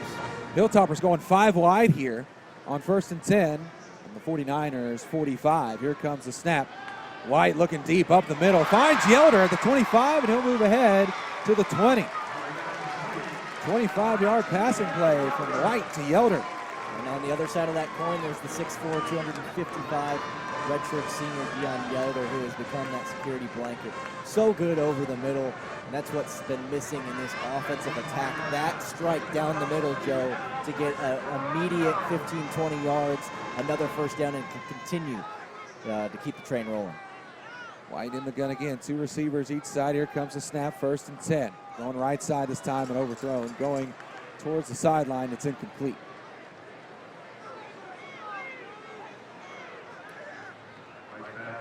Looking for Jernigan. You just keep saying different names for those skill positions, Joe. I mean, I'm having to learn a lot of names on this roster, buddy. They have that kind of depth. It's not the elite level talent that you've seen in years past. Taywon Taylor making an impact at the NFL, but some guys stepping up here today. Here comes a snap. White looking towards the end zone, going deep. Touchdown. Hilltoppers. He stayed in bounds. And Western Kentucky makes it 4 touchdowns in 4 drives. Mike White getting it down to Raquan Dean, another tight end moving down the sideline. How about that throw by White? Had time, stepped up on the wheel route, and put it just where D could get forced it. out of bounds, reestablished himself before catching the pass. The result of the play is a touchdown. So there you hear from the official, he was pushed out of bounds, but reestablished before making the catch, and so the touchdown will stand. Hilltoppers 4 scores and 4 drives with the extra point pending here. Kick is up and it is good. just like that, the passing attack for the Hilltoppers really dominated on that drive, showing that they don't have to have the dink and dunk. Let's go ahead and step aside for a quick break. Western Kentucky 28, Charlotte 14 here on Flow Sports. Midway through the second quarter here in Bowling Green, Kentucky. Western Kentucky 28, Charlotte 14. The Hilltoppers answering quickly with a pass from Mike White to Myquan Dean. And next man up mentality for the Hilltoppers at the skills positions, and Myquan Dean able to get open on the wheel route. Hilltoppers offense. That kickoff right into the corner, and the 49ers would get a return out to the 25. Stayed on his feet after the hit. He'll gain a couple yards after that to the 17-yard line. Tackled by Ben Holt, the redshirt sophomore and son of former defensive coordinator Nick Holt. He started out as a fullback, but has shifted to linebacker full-time now and was a special teams captain earlier this year. Charlotte taking over here, and again, they started their last drive back on the 11-yard line and had not picked up yards on their first couple plays, and then, well, McAllister just took off for an 89-yard touchdown run, the longest in 49er history. And looking for a throw here, and that one's going to be incomplete, and you wonder if there was maybe some miscommunication on that one as the quarterback kind of went opposite of where his running back was. Yeah, busted play. Ended up being okay with it, as it looked like the quarterback was able to throw it to the tight end in the flat, but you know, when that's a design run instead of a passer, that can really be troubling. That'll make it 2nd and 10. Ball on the 49er 18-yard line. Here comes the snap. Fake the handoff, looking up the middle again, and it's picked off. Hilltopper defense getting in there and taking it away. Intercepted by Jawan Gardner. Just diving in there in the way of the pass. Yeah, and I think everybody read this Ruling play. on the field is an interception. First down, Western Kentucky. Jawan Gardner saw it from a mile away, and it was only one read by the quarterback after the fake. The first guy he saw was the slant over the middle, and Gardner able to make a nice break on the ball. So Western Kentucky quickly getting an interception here. Will be the first turnover of the game. And the momentum swinging back towards Western Kentucky. You thought Charlotte might be making their way back into it, brought it back to a one-score game. But the Hilltoppers answered back, got a touchdown to bring it back out to a two-score, and now the interception brings White and company back out onto the field. Baker in the backfield next to White. Here comes the snap. White dropping back, looking to throw. Goes up the middle, looking for Dean again, but that one a little low and incomplete. Great job by the Hilltopper offense to pick up that blitz, but Mike White just a little bit low on the pass. And this is where that foot on the throat mantra needs to come in for the Hilltoppers. If they can get another touchdown here, continue that confidence, and we could see something really special. It'll be 2nd and 10. Ball on the 26-yard line. Two receivers to the left. Got one wide here on the right. Here comes the snap. White looking up the middle again. This time it's incomplete. A little behind his receiver. And same type of play. White trying to make an intermediate pass over in the middle, and that's very refreshing to see. With two misses from Mike White as well on this drive. Dalton Ponchilla, the intended receiver on that route. We'll bring up 3rd and 10. Ball on the 26-yard line. Same formation, two receivers to the left, one to the right. Here comes the snap, and White dropping back on a roll to his right. Not finding much open now, going deep towards the middle. Jumped up, caught. Touchdown, Western Kentucky. The snag made by Cam Eccles-Looper. The mobility of White allowed this play to happen. He bought time, looking. Cameron Eccles-Looper open on the post route deep. And what a throw and what a jump up to get. the catch. They're going to have a review. Ruling on the field is an incomplete They're pass. actually going to say it was Fourth incomplete, down. so it's fourth down. We thought it was a touchdown. They say it's incomplete. Going to look at that again, maybe. It's very close there. And Eccles Looper's actually doing push-ups on the sideline. They just couldn't hold on to the pass, and you can tell he's upset by not being able to get that touchdown. Obviously frustrated. He high-pointed the ball very well. Yeah. Just kind of the Calvin Johnson rule. You just have to complete the catch. So that's going to bring up fourth down, and the Hilltoppers are going to settle for a field goal. It's going to be a good distance on this one. About a 43-yard attempt. The kick is up, and the kick is good. 42-yarder officially goes through the uprights and adds 3 points for Western Kentucky. And Ryan Nuss, the guy that kicked it in, won the kicking battle over 2 other guys. So Western Kentucky extends their lead. They're now up 30-14 over Charlotte here on Flow Sports.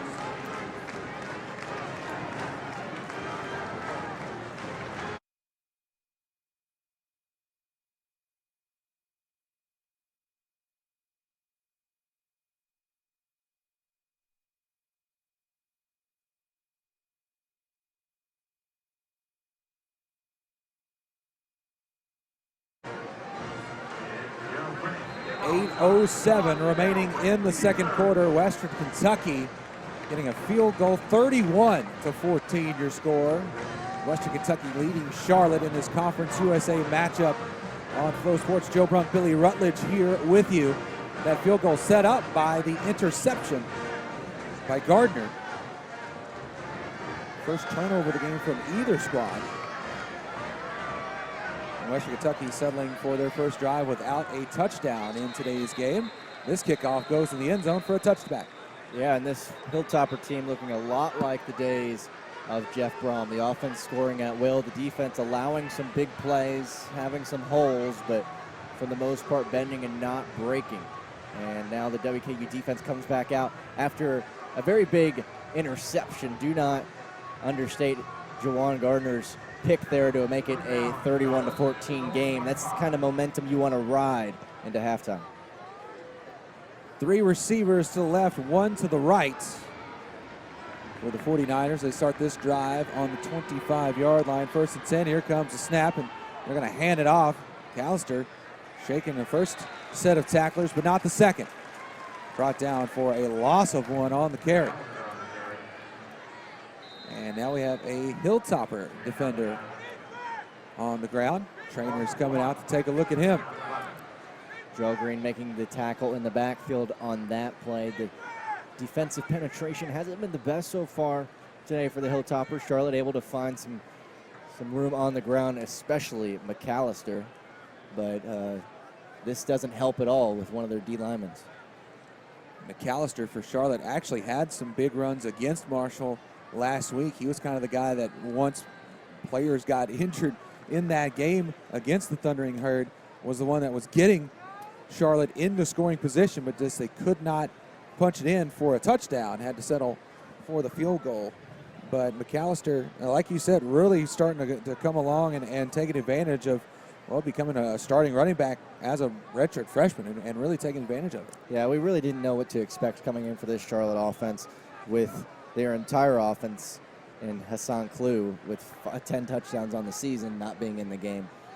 But they've done some good things. They had the nice run by McAllister. They were able to move the ball on the first drive of the game, and already their 3rd highest scoring game of the season for the 49ers. So while they have not won a game this season, there are some things in this first half, despite being down 31-14, that they can build on. And Brooks Barden, I mean, and we mentioned kind of the offense and Charlotte with Brooks Barden they've gone kind of more of the run to get away from him. But if we look now, Western Kentucky playing here at homecoming, you've mentioned it before, Billy, pretty successful for the Hilltoppers on homecoming, 53 wins, 29 losses and 3 ties, but the home crowd coming in strong for the Hilltoppers today here at Houshman Smith Stadium. Yeah, and they really need it right now. This is is a point, I don't want to say turmoil for the Hilltoppers, but this is definitely a breaking point of their season. They can go one of two ways. They could really have a good season to continue to play well, or if they came out here and fell flat, then this could really be the start of a down spiral. So the fans coming out, showing their support, and you got to love the atmosphere around the sororities and fraternities building floats. You have the tailgating on the south lawn. 2nd and 11. Back to the action here.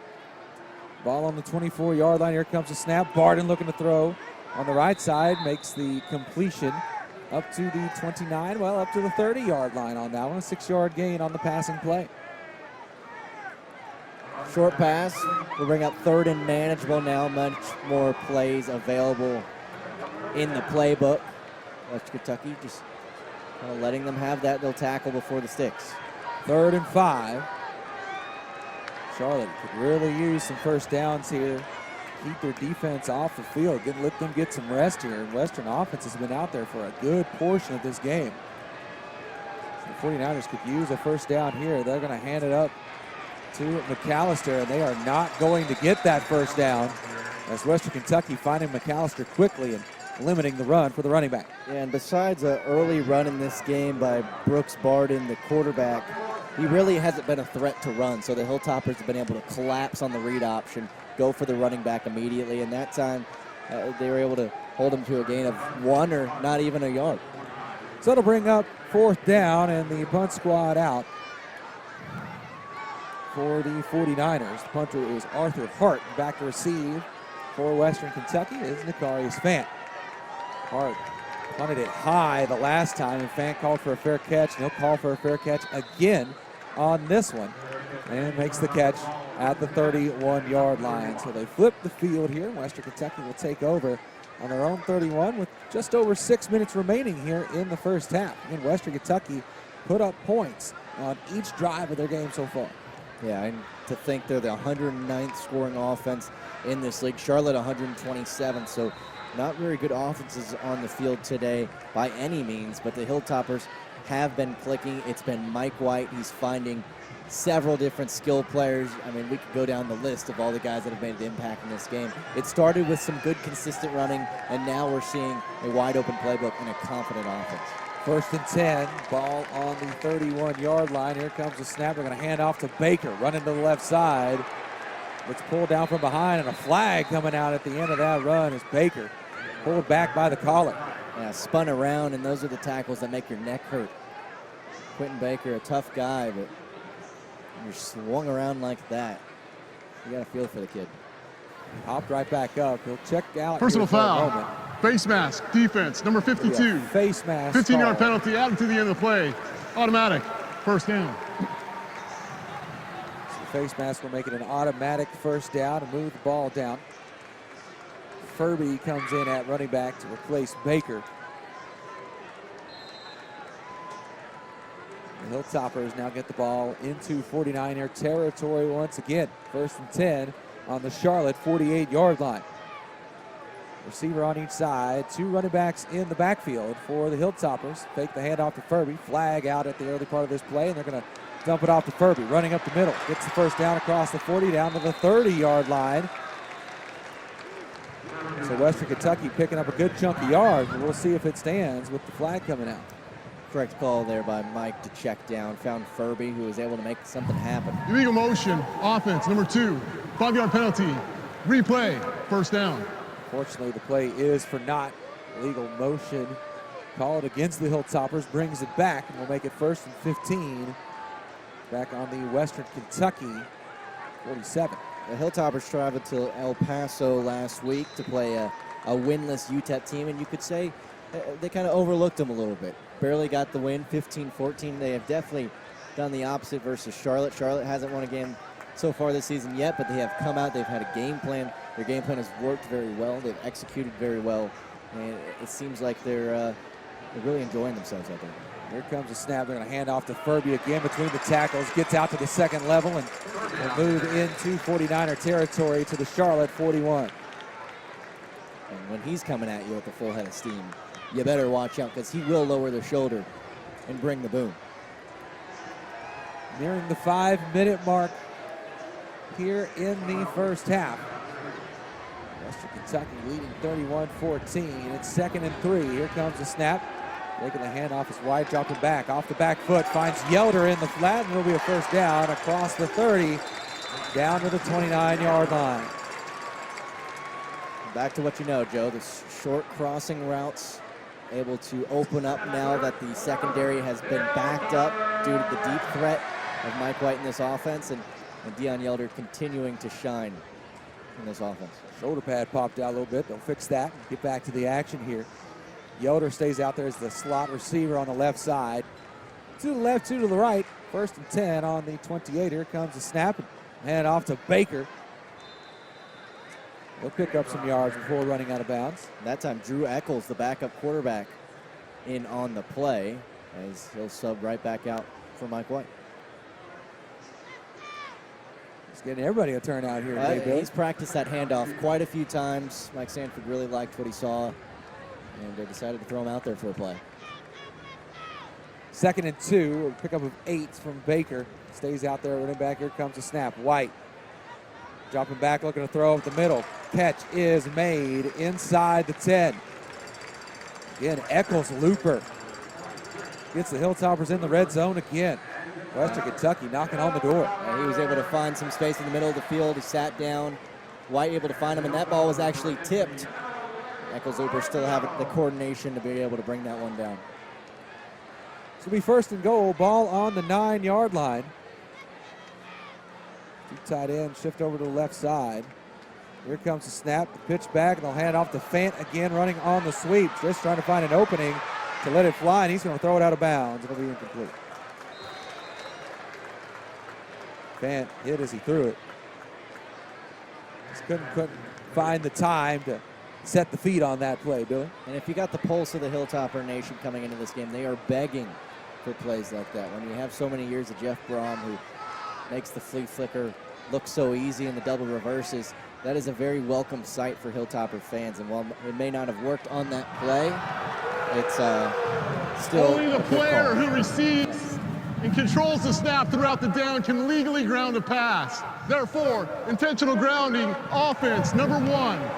Spot foul, the down counts, 2nd down. So they're going to call intentional grounding on Nakarius Fant. Throwing that one out of bounds. And Joe, he was outside the tackle box, but you have to get it past the line of scrimmage. And Nakarius Fant was so far backed up and didn't really get any momentum into that pass.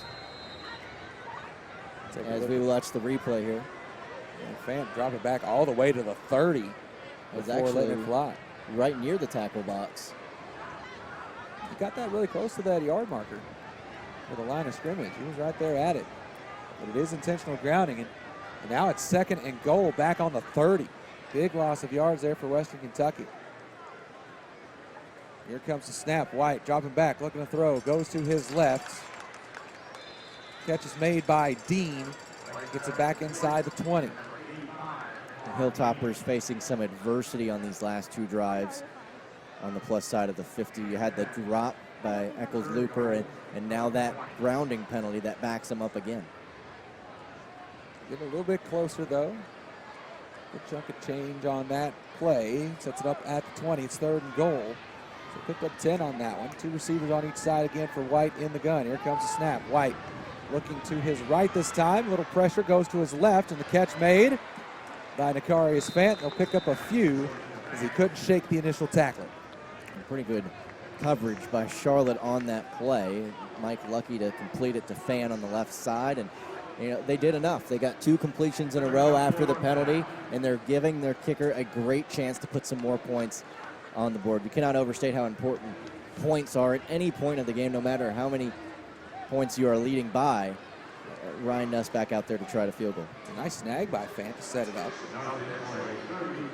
Do a 33-yard attempt for Ryan Nuss. Set up on the left hash mark here.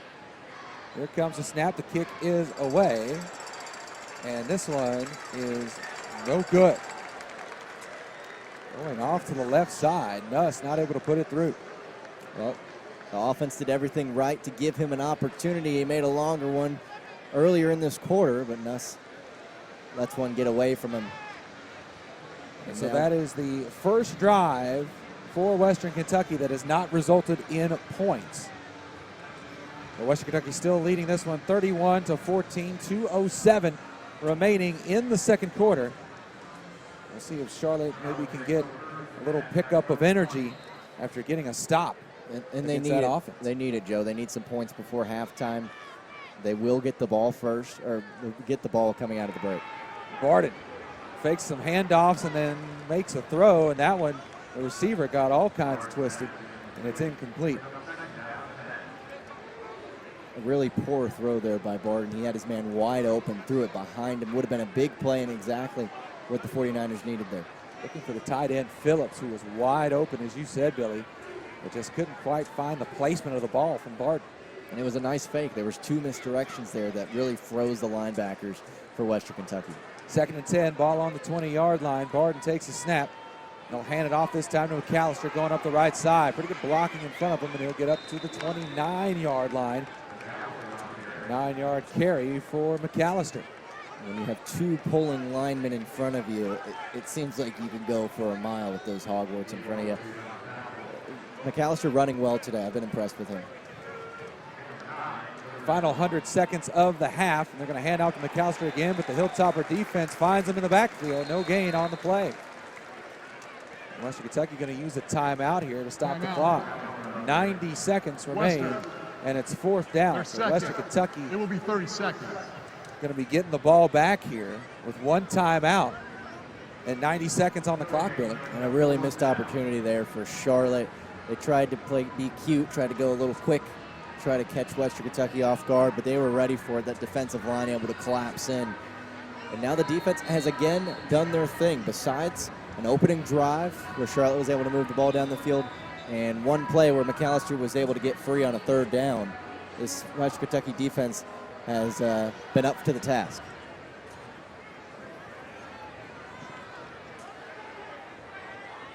So Nakarius Fant back out there to receive the punt from Arthur Hart for Charlotte. Fant so far has used the fair catch on the punt so far. This one another high one, no chance at the return. Uses the fair catch to get inside, and little contact as Fant came up to make the catch. He does so, and well, because of that contact, there's a flag on the play. Yeah, it's not a lot, but you got to make that call. You have to give him a chance to be able to reel that ball in. Yeah, as he made the fair catch signal, after he made that signal, you kind of have to clear out for him, and the 49er defense did not. Kicking team, 15-yard penalty added to the end of the play. 1st down. And so that adds 15 yards for Western Kentucky, gives them great field position here with 1:23 remaining in the half. They still have a timeout, and Western Kentucky could add to this lead before heading to the locker room, Billy. And the face mask that also gave Western Kentucky 15 yards on their last offensive possession. So Charlotte making some plays that aren't allowing them to stay in it. You can't do something like this when you haven't won a game all season. You're on the road, and you're trying to upset the back-to-back conference champion. 3 receivers to the left-hand side. You got 1 to the right as well. White looking over to the left as he takes a snap. They're going to hand it off, going up the middle. Baker shaking some tackles and picks up some yards, getting up to the 31-yard line. It's a 1st down, and well, it stops the clock to move the chains for Western Kentucky. I think a lot of people expected a pass on that play, and Quentin Baker able to get a nice hole on the right side, use that burst of speed to get to the next level. Same formation. Here comes a snap, and they're fake the handoff and look to the middle towards Yelder. He'll make the catch, be short of the 1st down, so the clock keeps ticking with 1 minute to go. But Western Kentucky just outside the red zone. How about the hands on Dion Yelder? He's been making some plays all day. 2 receivers on each side this time. White going to the left side again, this time to Jernigan, and he'll be taken out of bounds inside the red zone up to about the 13-yard line.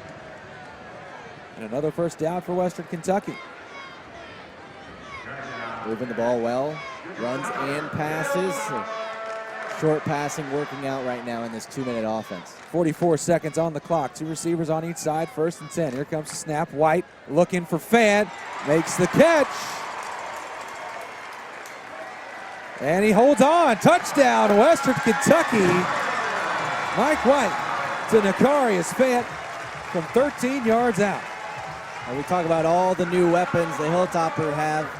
It's old Nakarius Fant, the senior from Bowling Green, with a nice grab over his shoulder. This is a guy that's been producing for the Hilltoppers really the last 2 or 3 years, and Mike White with a dime to the quarter of the end zone for Fant. Right on the money. Western Kentucky wasting no time on that drive.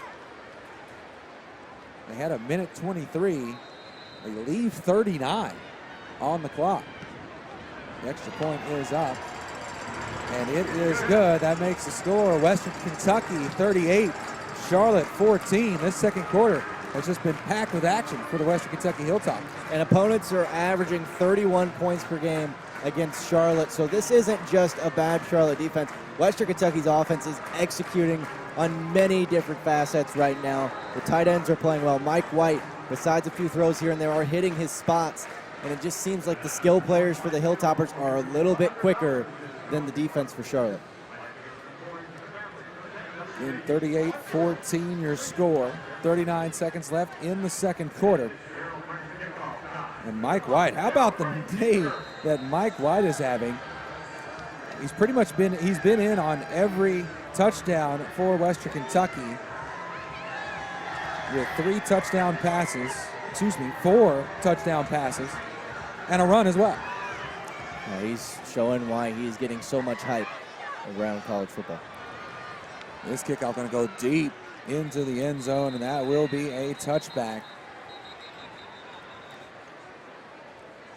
So Charlotte will get one last drive here. Again, haven't been able to score since about 11 minutes remaining in this quarter when McAllister took it from 89 yards out. The 49ers since then have really even struggled to move the ball. Okay? Yeah, and they have to try to score still here in this second quarter. They have 3 timeouts. They tried the deep passing game. You got to try to get some momentum going into halftime. 1st and 10, ball on the 25-yard line.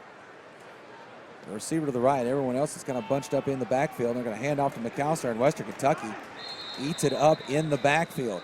Going to be a loss of a yard on that play. It looks like Charlotte just going to be content to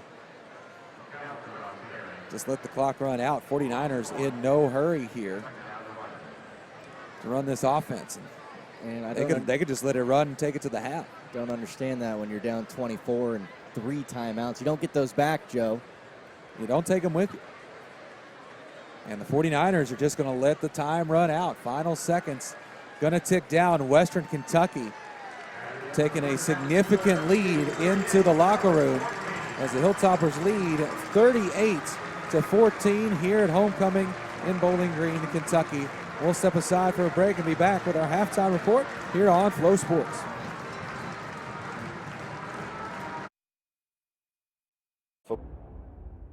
Welcome back here to Bowling Green, Kentucky. It is halftime between the Western Kentucky Hilltoppers and the Charlotte 49ers. Joe Brunk, Billy Rutledge here with you as it is all Hilltoppers at the half. 38-14 your score. Let's go ahead and take a look at the stats for the half. Western Kentucky, in all facets of the game, really controlling this one.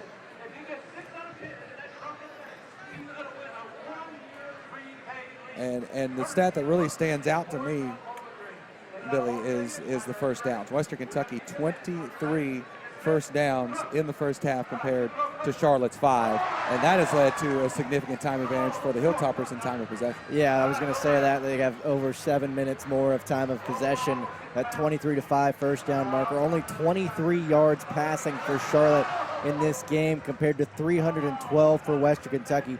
Joe, the Hilltoppers' highest point total at halftime this season so far has been 17, and they scored 24 in the second quarter alone. It's been a dominant effort. The offense has really been clicking, and they've been able to stay on the field 5 for 8 on third down. 49ers do lead the Hilltoppers in rushing yards, 146-87, but again, 89 of those came from an Aaron McAllister 89-yard touchdown run.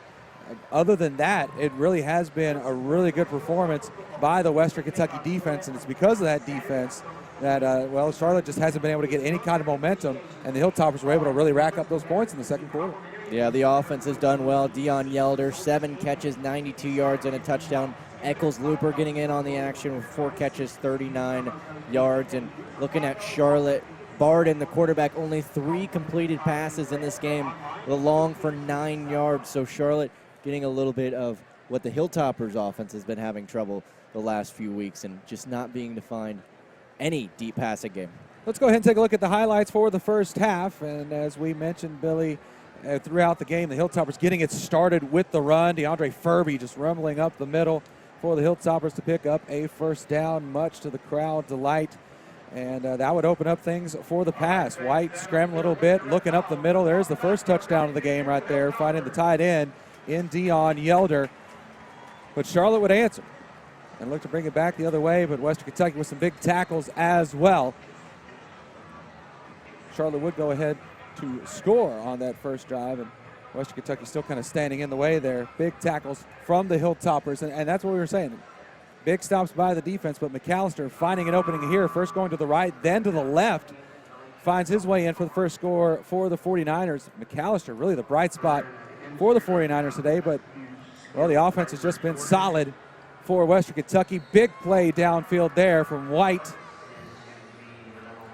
Some shifty moves there by Towner. It's been a lot of skill players for the offense of Western Kentucky, and here's that play where McAllister just broke it out. Some great blocking downfield, the longest run in 49er school history. Again, once he just reached that second level, nobody in front of him, and he took it all the way to the house. But that's really been the end of it for Charlotte. It's been Western Kentucky at this point, pulling out all the stops and going with the wide receiver pass from Nakarius Fant to Dion Yelder, and then the defense just taking over from that point on. There's E.A. Bunaway in on the tackle there for the Hilltoppers, and really it's been WKU pretty much throughout that second quarter as White, an exciting play here, rolling out to his right, letting it fly towards the end zone and finding Eccles Looper, who has been a find in today's game. Couldn't hold on to that one, though, but he has made some spectacular catches in today's game. And that's a look at the highlights. We'll take a break and be back, well, the third quarter coming up here between Western Kentucky and Charlotte on Flow Sports.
And we are back here in Bowling Green, Kentucky. Homecoming on the hill for Western Kentucky. And a packed crowd here as well for the Hilltoppers and the 49ers. Western Kentucky at homecoming, 53 wins here in Bowling Green. And crowd looking for another win here, and they're well on their way, leading 38-14 over Charlotte. Glad you guys could join us here on Flow Sports for our coverage of today's game. Joe Brunk, Billy Rutledge here with you, and always good to see a smiling homecoming queen, Billy. Yeah, a lot of smiling faces for the Hilltopper faithful today as their offense has been on a tear. And the third quarter now underway. Charlotte will have the opening possession of the half. Kickoff goes into the end zone for a touchback, so the 49ers will take over at about the 25-yard line. Again, all Hilltoppers in that second quarter. You mentioned it, Billy, during our halftime report. 24 points scored in that quarter, really putting the cushion between the Hilltoppers and the 49ers. Yeah, and the 49ers have got to come out with a sense of urgency. They need to be able to move the ball down the field on this drive, very much so like the first drive of the game that they had to start out the first quarter. They really have to get something going early. Two receivers on each side on a 1st and 10, and they're going to hand it off to McAllister running up the middle. He'll take a hit and move up to about the 32. McAllister has been impressive today. He had that long of 89 yards, but 149 yards on the ground, 2 touchdowns. We saw him reverse field on the first touchdown of the game. He's really making the most of his opportunity, the redshirt freshman. Gain of 7 on that run by McAllister. Makes it 2nd and 3. Ball on the 32. Receiver going in motion. Overload on the right side, and they will hand it off again to McAllister going right, but he's met right away. Maybe a yard on the carry to bring up 3rd down. I just don't think the coaching staff has a lot of confidence in Brooks Barden, the backup quarterback. He has had some missed throws. He also had the interception in this game, and they've come out with back-to-back runs. They know what's working for him right now, and it's a very limited playbook. Gain of a yard makes it 3rd and 2 on the 33-yard line. Barden in the gun. Here comes the snap, and he'll roll out to the right side. Hit as he throws, and it's going to be tipped up and incomplete. Almost picked off by DeAndre Ferris. The offensive line for the 49ers did not move at all. We saw that once earlier in this game, but that was on a free play when Western Kentucky was caught offside. So, again, some miscommunication. And again, the WKU defense is the one that comes out on top. 3 and out for Charlotte. Again, they had 5 first downs in the first half, and they are all really in that first quarter. They really haven't moved the ball since that 89-yard run from McAllister at the beginning of the second quarter. They go a 3 and out here, the punt squad out to kick it away, and back to receive is Nicarius Fant. And he will make another catch here. Fair caught at the 26-yard line. So here comes the exciting offense of the Hilltoppers today. Mike White, 5 total touchdowns, 4 through the air, 286 yards. Mike Sanford really starting to find his groove with this team. This is what the fans have been waiting for, Joe. They've been very nervous about this offense and how it didn't resemble anything that Jeff Brom had built here over the last 2 or 3 years. And this is kind of a coming out party for many players. And you don't have to see too much in this second half from these guys, but you want to see a consistent effort. White in the gun. He's got 2 receivers on each side. Fakes the handoff, and they'll go up to the left side. Catch made up to the 35-yard line. Gain of 9 on the play. And Kylan Towner on the reception. Towner being utilized very well in this game today. Yeah, Towner and Eccles-Looper have been used extremely well. 3 receivers to the right. Here comes the snap. Hand off to Baker between the tackles. Picks up the first down and moves up to the 41-yard line. It's a straightforward run. Baker up the left side. Another first down for Western Kentucky. And he's been the leading rusher for this team, 63 yards, averaging 7 yards a carry. No touchdown, but getting it done on the ground. 1st and 10, ball on the 41-yard line, the Hilltopper side of the field. 2 receivers to the right, 1 to the left. Here comes a snap, and White looking to throw. Steps into the pocket. Lets that one fly. He's hit as it throws and looking downfield for Jernigan, but it's incomplete on the sideline. And good coverage there by Charlotte. Mike White puts it in a place where only his receiver can grab it. It's a smart quarterback play there by the senior. That'll bring up 2nd and 10. Western Kentucky has scored on all but one of their offensive drives in today's game. Here comes the snap. White looking to throw, going up the middle. Going low for it is Kylan Towner. And he makes the catch. Nice snag by Towner downfield. Yeah, and the crossing routes brought the linebackers up. It had that open field for Towner, and that was a better catch than it was a throw as Towner able to scoop it off the ground. 1st and 10, now on the 49er, 35. White going left side again. This time the catch by Jernigan, knocked out of bounds inside the 30 at the 28-yard line. And when the Hilltoppers get into this tempo with a downfield passing attack, this is where they are dangerous. Watch out, Quentin Baker just checked back into the game, and Kylan Towner lining up in the backfield. Wasting no time, the Hilltoppers set up quickly. 2 receivers to the right, 2 in the backfield. As Towner goes in motion, they'll fake the handoff to Baker, go to Towner in the backfield, and he's met right away. That screen play didn't go anywhere.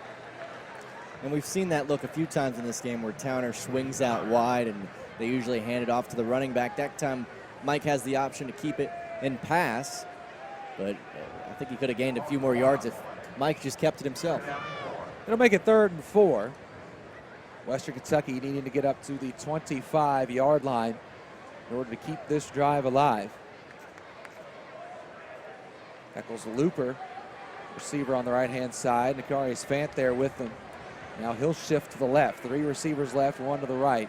Here comes the snap. White looking to his right, and Eccles Looper lost his footing as he goes to the turf. Yeah, he's had a great game so far besides that drop in the end zone, which, I think got everybody in the stadium. They set off those fireworks on that play. Yeah, I was all over that one. He's been very good for this team, a graduate transfer. Kind of a missing piece the Hilltopper has been needing, a spark on this offense. So. That'll bring up 4th down.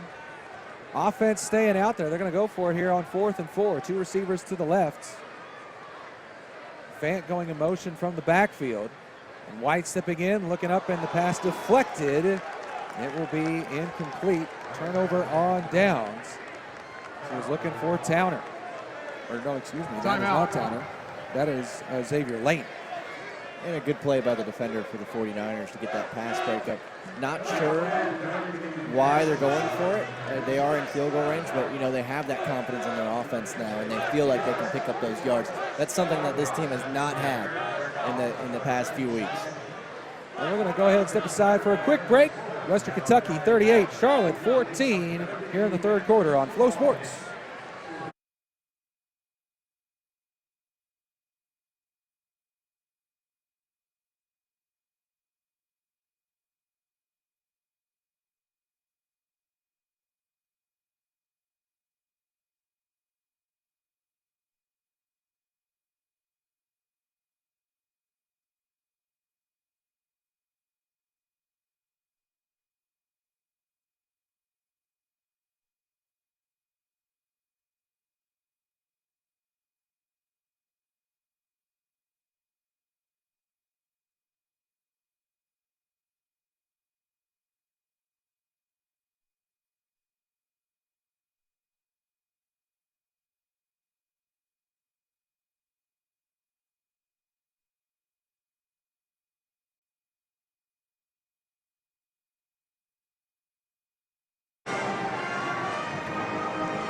.19 remaining in the 3rd quarter. Western Kentucky leading Charlotte 38-14 in this Conference USA matchup.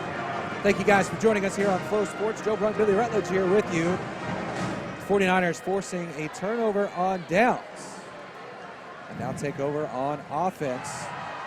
Arden looking to throw, and that is going to be a quick pitch and catch made by the 49ers out to Trent Bostic.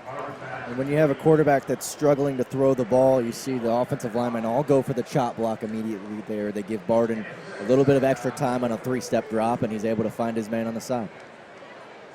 6-yard gain on the play, makes it 2nd and 4. Receiver going in motion. Loaded up on the left side, or on the right side, and they'll give it off to McAllister, running to the right side, bounces off a defender, and they'll get across the 40. That's enough for a first down. And McAllister giving 49er fans a glimpse into the future, as he has run very strong today and has been really the lone bright spot for this Charlotte team. I mean, I know that Benny LeMay was certainly a fan favorite for 49ers fans up until he got hurt, but I'll tell you what, this McAllister kid, I mean, could really just kind of take over from here. I mean, I don't know how long LeMay is out, but McAllister has really stepped in nicely to lead this rushing attack for Charlotte. Now looking downfield, and that's going to be a low pass, but it's caught. And they'll pick up a few on that play. And LeMay only a sophomore, McAllister a redshirt freshman, so you obviously have a few more years of these guys. And also on the 49ers offense, their quarterback, Clue, is only a redshirt junior, along with Barden. Catch made by TL Ford, the second. Picks up 6 on the play to make it 2nd and 4. Sun dipping behind the WKU water tower here, so certainly cooling off and getting a whole lot of shade on the field here at WKU as they hand it up the middle. Actually, they fake the handoff, and Barden takes it himself, diving for the first down marker. Barden showing that grit to dive for it. Went low on the tackle, and Charlotte's starting to move the ball down the field. This is a team that does not score a lot of points, Joe. It's already the 3rd highest scoring game on the season for them, yet to win a game, but they have had some success on offense in spurts. This is a team that in the last couple weeks had some tight contests, played some teams pretty close, and stayed really close with Marshall. Only losing that one 3-14. See how much they're able to battle back here against Western Kentucky as they'll hand it off here. McAllister kind of slipped as he got the ball, and Western Kentucky was on top of that one right away. And you love that as a defensive coordinator. A 3-yard loss on first down really sets you up nicely for the next 2 plays. And the WKU rushing defense, while has struggled at times today, that 89-yard touchdown run and also the score before that, they have shown consistently that they are the better unit. And McAllister coming up limping on that play, so he's actually going to check out on this play, I think. Actually, Duncan was going to come in for him. Instead, they're going 5 wide. 3 to the left, 2 to the right. It's 2nd and 13. Barden, quick pass, little out route. Pass is caught at the 44-yard line.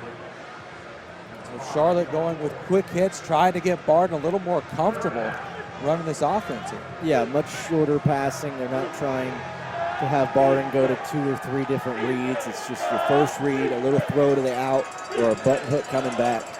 And he's starting to look a little bit more comfortable. Very, not much going on with his lower body, trying to keep that very calm. 3rd and 6, 3 receivers bunch at the bottom of your screen here on the left-hand side. Here comes a snap, looking for the quick screen. The catch is made.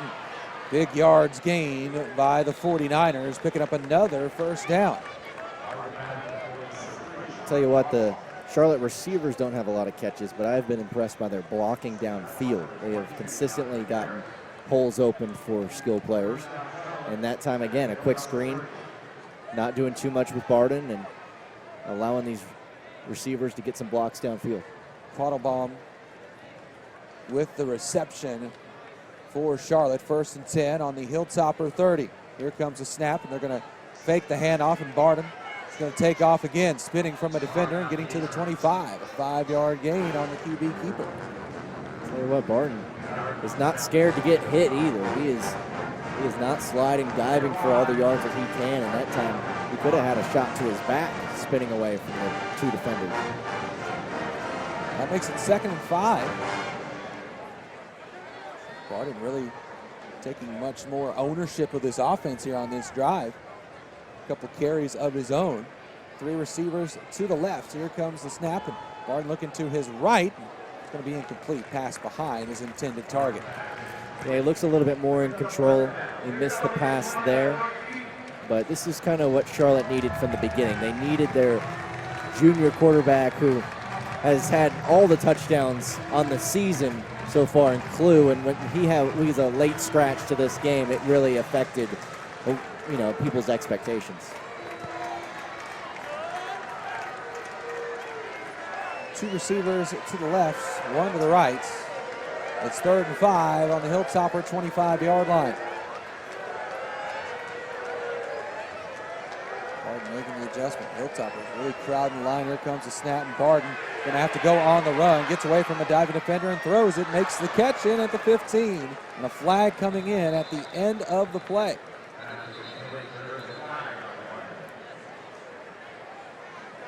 It's going to be on Charlotte. Quattlebaum on the reception again. Pass interference, offense, number 81. 15-yard penalty, replay, first down. That's Trent Bostic going to be called for the pass interference against Charlotte. So that's dropping them back to make this difficult here, as they're going to replay the 3rd down. That's one of the categories Charlotte's had an advantage over Western Kentucky in penalties, about 4 less than the Hilltoppers, but that time a push-off allowed that receiver to get open. Barden, good job keeping his eyes down the field, but now it's going to be 3rd and 20. 5 wide again for the 49ers. It's 3rd and 20 on the Hilltopper 40. Here comes the snap. Barden with time, looks to his left, and a hit on as the ball came in. The hit came there right in time. It's incomplete. Holt in on the hit. Yeah, Holt getting more and more playing time in that 4-2-5 defense. Comes in for Iabunaway in that middle linebacker position. Holt family, well known in these parts. Ben Holt, a member of the local high school, the Bowling Green Purples. You know a thing or two about them? A couple things. He was pretty good in his high school days. Nicaris Fan, another Bowling Green Purple on this Western Kentucky football team. And E.A. Bunaway, also a local product, playing at South Warren. All playing a big factor here today, as the punt will go inside the 5, where it's touchdown by the 49ers. 6 minutes remaining here in the 3rd quarter. So Western Kentucky will take over and have a lot of yards to cover here. And before they do, we will go ahead and take ourselves a break. 6:04 left in the 3rd. Western Kentucky 38, Charlotte 14 on Flow Sports.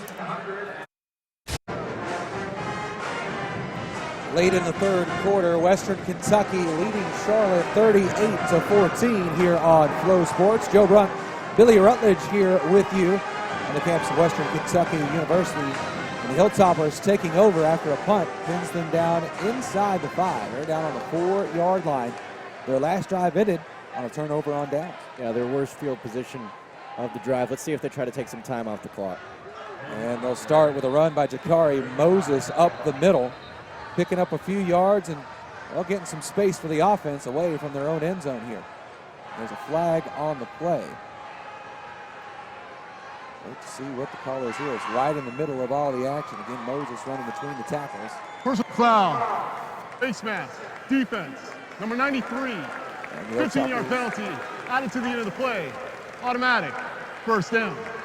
Hilltoppers will get some even more room now with that personal foul against the 49ers. And now you're seeing those penalties coming into play against Charlotte in moments that really hurt them if they're trying to make a comeback here. Yeah, they're starting to add up, and that is not the first time that we've seen a 15-yard penalty go against Charlotte. That has really changed some field position. White in the gun. He's got a receiver on each side. Here comes a snap, and they'll hand it off to Moses running up the middle. That time Moses looked like he was looking for a defender to run into instead of going for the open field. He picks up some yards on the way. And Moses, the guy with a little bit of fire underneath him. 5'9", 185 pounds, a true freshman from Palm Beach Gardens, Florida. This is a guy that was considered the 133rd best running back in the country before picking the Hilltoppers, and now getting some more playing time.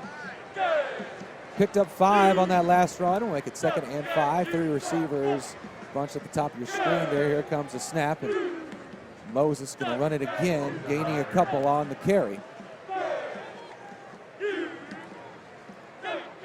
While While Moses hasn't had the biggest day, we've seen a lot of guys step up for Western Kentucky that's allowed them to have this kind of success. Cameron Eccles-Looper saw not only Deion Yelder, but Myquan Dean make a few plays.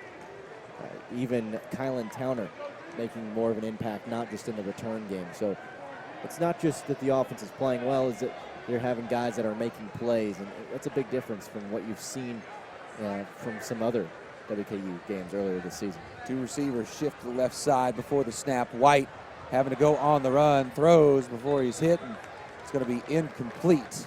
As he was getting away from the onslaught of 49ers coming his way, and that'll bring up 4th down. And, well, for the first time today, Billy, we see the punt spot for Western Kentucky.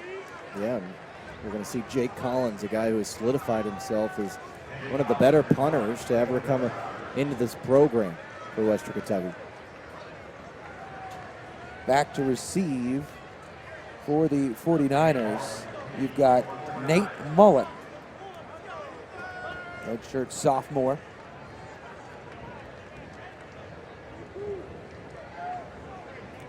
Punt starting from the 29, and that kick gets away. It's a pretty straight shot, going to take a hilltopper bounce down to the 25, and the 49ers going to let it roll, and it will do so all the way down to the 20. So Western Kentucky not able to pick up yards after the penalty, but they are able to flip the field after they were pinned inside the 5. Billy. Let's go ahead and take ourselves a quick break. 4:08 left in the third. Western Kentucky 38, Charlotte 14 here on Flow Sports.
'49ers taking over on offense after forcing the first punt of the day from Western Kentucky.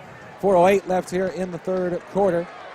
Hilltoppers on top, 38-14. 1st and 10, ball on the 20. Receiver going in motion for the 49ers. Here comes the snap. Barton going to hand it off to McAllister to pick up a couple on the carry up the middle. We're starting to see some reserves. That's Duncan on the carry, actually. McAllister out. Yeah, and also Juwan Gardner, who was on that free safety blitz, who made the first contact. Hilltopper defense has done their job today. Now it's just kind of about damage control. 2nd and 8. Ball on the 22. Duncan still out there at the running back next to Barton. He's going to look to throw. Hit as soon as the catch is made. Pretty good coverage there for no gain after the catch, but they'll get up to the 29, and it'll make it 3rd and short. Another catch by Quattlebaum. And that's DeCorion Darden, a redshirt sophomore, playing that nickel spot in the 4-2-5 defense the Hilltoppers have become to run on defensive coordinator Clayton White. 3rd and 1, ball on the 29. So receiver going in motion to make it 2 on each side. Barton looking to throw. He'll have to do it on the run. Off the back foot, throws it away. Rush on by Western Kentucky, forcing that one away. There's no foul for intentional grounding. The quarterback was out of the pocket. And it just doesn't seem like Charlotte has any confidence in Barton to throw the ball down the field. They're all very short 3-step drops, and when your playbook is that limited and you're going up against a rushing defense who can really shut you down besides an 89-yard touchdown run, then it really limits your options. Fan back to receive the punt from Hart. He's had to use the fair catch each time today, and Hart kicking it high again. Fan going to bring this one in, look for a return, but not get much of anything. Dives ahead to keep his position, but Hart kicking them high to limit the amount of return there can be. And after all the points that we saw in the first half, we've got a punting battle going on here in the third quarter. Same score that we went into at halftime.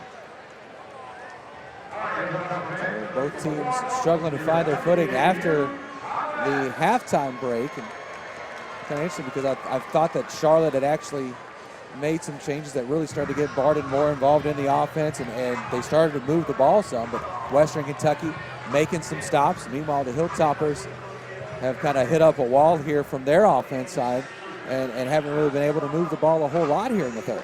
Yeah, there's good things to see on both sides, especially on offense for the Hilltoppers, which has been the main story. But you're also seeing a little bit of a difference in depth. The Hilltoppers seem to be the better program, have the better team overall, and that's how they've been able to stay with the lead 38-14, where we've seen the backup quarterback and running back for Charlotte today, which is definitely unfortunate from a neutral standing where both of these teams try to give you the best game possible. And Charlotte missing their junior leader and quarterback, Clue, and I think that's such a big impact on this game. 2:52 remaining here in the third quarter. Western Kentucky leading 38-14, and no score from either squad here in the third quarter. As we've just seen the punters get the extended play here at Western Kentucky University. And the sun finally about to set here. It's been a beautiful day, as we've mentioned a couple times already here, Billy. It was 85 at one point during the game, but it's certainly cooled off. And it's turned out to be a really nice day here at Houchin Smith Stadium. Yeah, and Mike White's taking advantage of it as he had the rushing touchdown today. He had 2 versus UTEP, and I don't think if you would have told me at the beginning of the season that Mike White would be getting it done on the ground like he is, I would have to call you a liar. But Mike White doing a good job, and you see Mike Sanford talking to him. He's had some prominent pupils in the past. Talk about Kevin Hogan at Stanford, Deshaun Kaiser, the Notre Dame quarterback. He actually compared Mike White to Kaiser. Big arm, both of them big, strong arms, prototypical size. Sanford's supposed to be known as that QB whisperer, offensive guru, and we're finally starting to see the fruits of the labor. Hilltopper offense going to take over here. 1st and 10, ball on the 22. Here comes a snap. And quick pass to Kylan Towner. Gets across the 30 before being brought down at the 33-yard line. The slot play of the Hilltoppers today between Looper and Towner has been terrific. I think they've really found something, and if they can continue to have strong tight end performances as well, then you're really going to give Mike White a chance to succeed. Here comes a snap, and they're going to hand it off to Baker, looking to run and just found no opening. He just runs it straight out of bounds. No gain on the carry.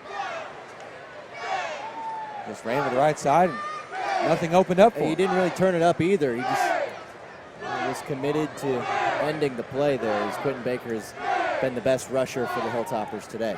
Loss of a yard to make it 2nd and 11. 2 receivers to the right. Here comes a snap, and White going to go up the middle. Gets that one to Eccles-Looper. White up to the 45. White was looking for the swing pass, but wisely went over the middle, where Eccles-Looper was able to sit down in the middle of the coverage and find some space as another first down for WKU. 1st and 10, ball on the 44-yard line. As the Hilltoppers wasting no time, hand off to Baker, going over the left tackle. Picks up about 3 or 4 on the carry. Up to the 48.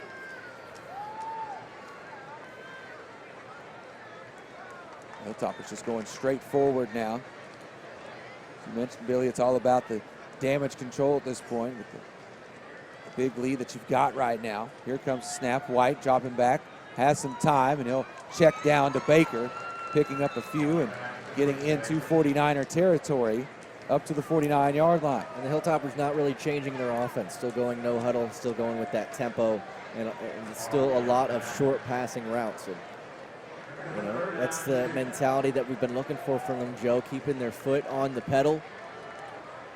And Hilltoppers tried to put some more points on the board. No points scored in this third quarter. 3rd and 2, ball on the 49er 48. Here comes the snap, and they're going to hand it off again, running up the middle, and he's going to be short of that first down. Picking up a yard on the carry up to the 47. Baker kind of just fell down. Looked like he thought he'd already gotten the 1 yard, and the Charlotte defense once again forcing a 4th down here in this third quarter. The offense wanting to go for it here. Kind of in that spot, do you want to try to pin Charlotte back inside the 5, or do you want to get your offense out there and try to pick up the yard? It looks like the offense is going to stay out there and try to pick up the yard. Baker is the running back. Here comes the snap, and they'll hand off to Baker going up the middle, and it's going to be a close one, but they come down to the spot here from the officials. Yeah, absolutely. It will come down to the spot. They just went strength v. strength. Went right up the middle, follow your big men. And let's see what kind of spot they give them here. They're going to give them the first down. They certainly are moving the chains for West Kentucky. Baker picking up the yard needed. He'll step out for a second. It's a final 19 seconds. Ruling on the field is first down. Towner coming in as a receiver on the outside. He joins Devin Nixon over there on the left. 2 receivers to the right as well. Probably have one last play here in the third. White dropping back, looking to throw. Catch made up to the 40-yard line. And that's Nixon on the reception for Western Kentucky, and another target for Mike White as the third quarter comes to a close. Hilltoppers on the 49ers 39-yard line. West Kentucky leading 38-14 here on Flow Sports.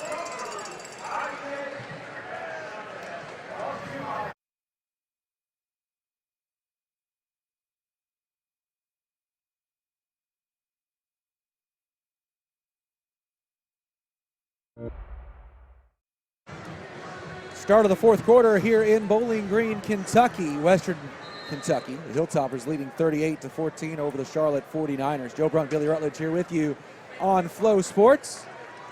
Hilltoppers driving. They're on the Charlotte 39. It's 2nd and 3. Receiver on each side. 2 running backs in the backfield. And here comes the snap. Fakes the handoff, and White looking to throw. He's going downfield looking for the touchdown. Catch is made. Touchdown, Bowling Green.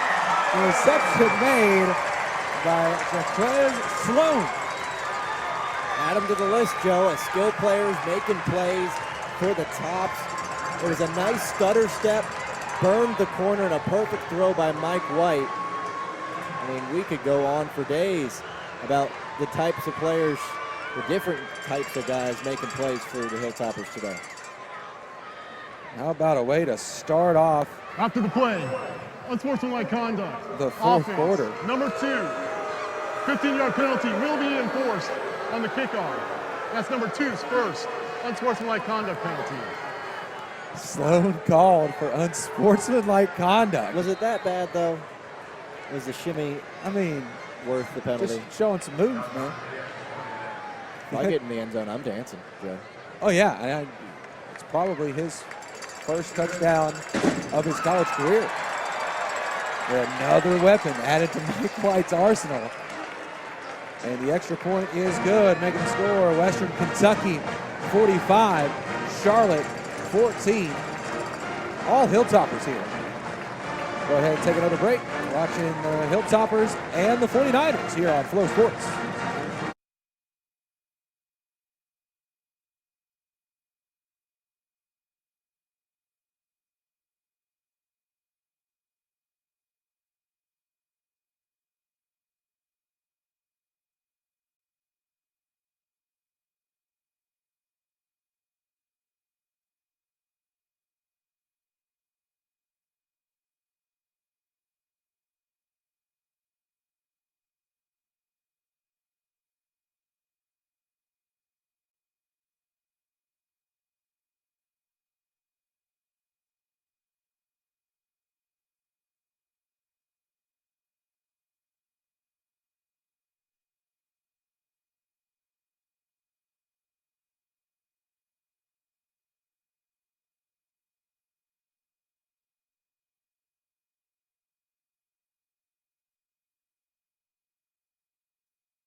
Back here in Bowling Green, Kentucky, Western scoring quickly to start the fourth quarter. Pass from Mike White to Sloan. Sloan being called for the unsportsmanlike after the touchdown, but the Hilltoppers up big now, 45-14. And the kickoff on the way, and this one's going to get down to, well, about 15. 49ers a chance to have a good return here. Getting to the outside across the 30. Now going to go 35 and will be brought down. Flag on the play towards the end of that run. The return got out to about the 38-39, but the flag is certainly going to have an impact on where this drive's going to start. During the return, block in the back, return team, number 22. 10-yard penalty from the spot of the foul. First down. So they give it right back. The penalty on the unsportsmanlike conduct that affected the kickoff. They're going to be backing up anyway.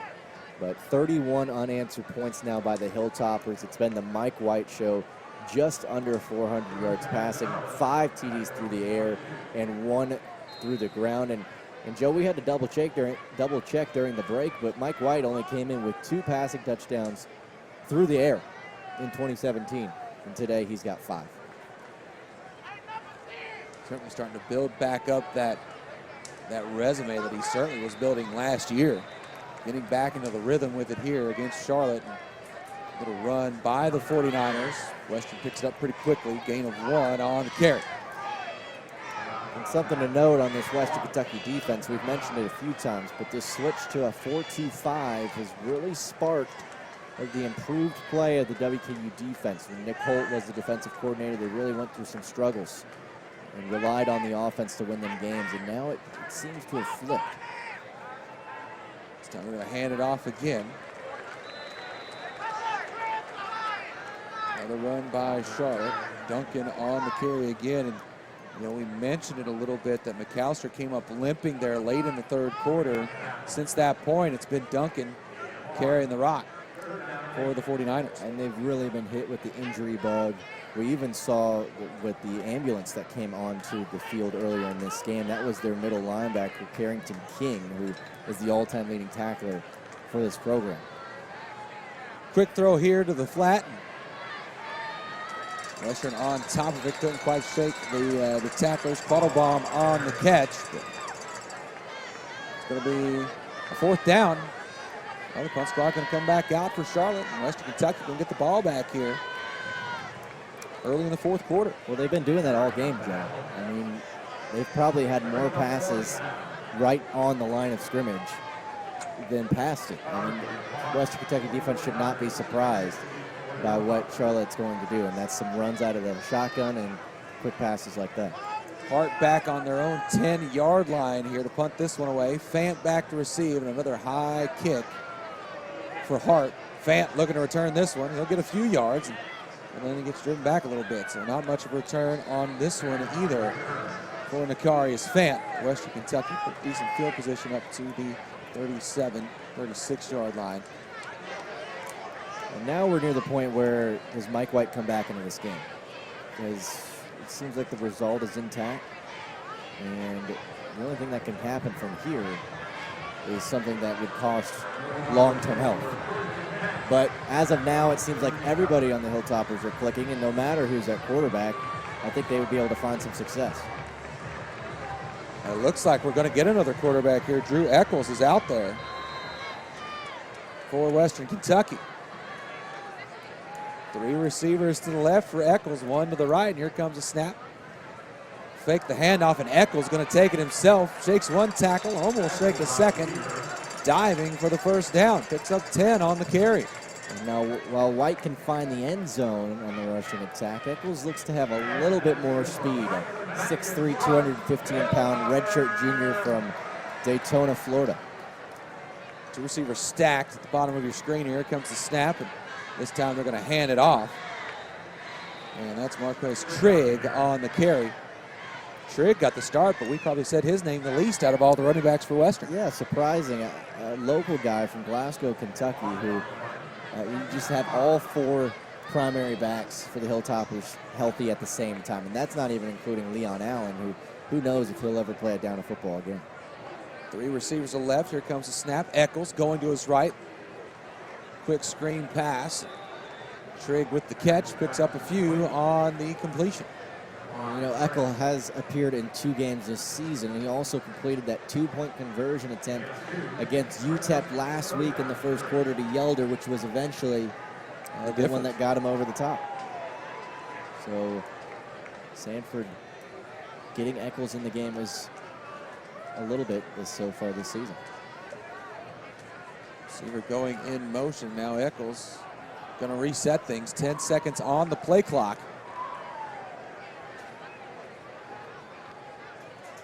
Here comes a snap on 3rd and 3. Quick pass caught by Trigg again. And it's enough for a first down for Western Kentucky.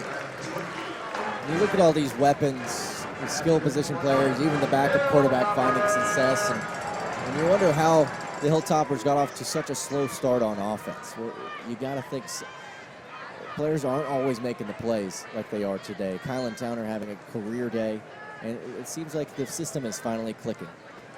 White going to be hit in the backfield this time. He kept it instead of handing it off to Trigg, and defense able to smell it out pretty quickly. And that one was going to be blown up if he handed it off or not. That was just a missed block on the right side of the line. Alex Highsmith on the tackle for Charlotte. Make it 2nd and 13. Eccles in the gun, has some time, going to fly down the middle. Catch made inside the red zone, but then got ripped away at the end of the play. That's going to be a turnover. The 49ers taking over. Pass was complete to Fortenberry, but he couldn't hold on to it, and the 49er defender ripped it away and claims it. The ruling on the field is a completed pass and a fumble. First down, Charlotte. Ben DeLuca pulling that one away. DeLuca last week, I believe, had double-digit tackles against Marshall. And now this week gets the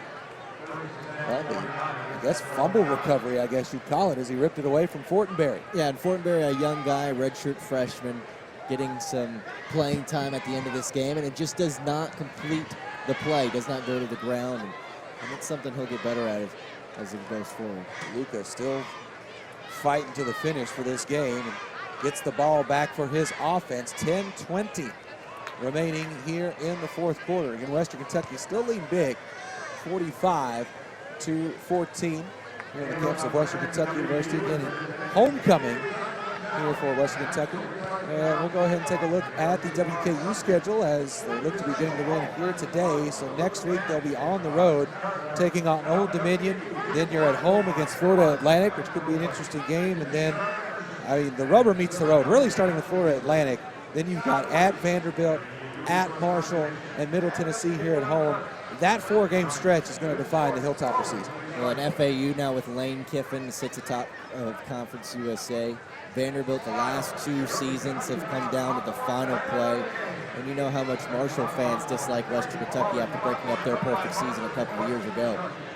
That's not even mentioning MTSU, who great games over the past 2 seasons. I believe it was last year that came down to a blocked extra point in double overtime. So the Hilltoppers have some work cut out in front of them, but it seems like they're starting to click a little bit more. This is a game that we mentioned early on, Joe, that they can either go one of 2 directions. This could be a springboard for the rest of the season, or this could really be a wake-up call after a struggling performance against UTEP last week. And it seems like Western Kentucky is taking this in stride.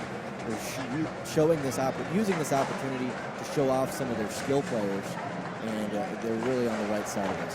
Western Kentucky 3-2 on the season, still in control of their own destiny as far as the conference is concerned. The only loss in conference so far on the opposite side of Conference USA. So if they continue to win out, they win games, they could find themselves back in that conference championship game. Again, a long way to go, a lot of football to go before we get to that conference championship. And that loss was on the last play, a last-second field goal. The game versus Illinois was a 1-possession game for most of the game. So even though they've had a rocky start, they've been in close games. Barden going to hold it himself and take off with the run, and he has got some real estate to work with across the 50, now across the 30, trying to get away from one defender to beat, and he'll just step out of bounds. Big run by the quarterback, Barden, on the keeper. Takes this one all the way inside the red zone. So he goes from one red zone to the other on one play. And that's what Charlotte's really been missing with their starting quarterback out, Clue. Clue has had 2 100-yard rushing games this year, and it just looked like the Hilltoppers couldn't get to him on the left side in time, and wisely running out of bounds before the secondary player got to him. 1st and 10, ball on the 14-yard line. 2 receivers to the right side. Here comes the snap, and they are going to hand it off again. Flag on the play as it's brought down right at the line of scrimmage. McAllister back in the game now. He was on the carry there. Holding. Offense, number 71. 10-yard penalty. Replay, first down. There's a 10-yard penalty on the hold, but the Charlotte fans are happy to see McAllister back out there on the field for their 49ers. And while this quarter may not ultimately decide who wins this ball game, there's still some important football being played for the guys on the field. Some reserves getting a chance to step up, and a Charlotte offense that has really struggled this season is trying to find some momentum before going to a home game versus UAB next week. Here comes the snap, a handoff to McAllister again, this time going to the right side. He'll pick up a couple. It's up to about 23.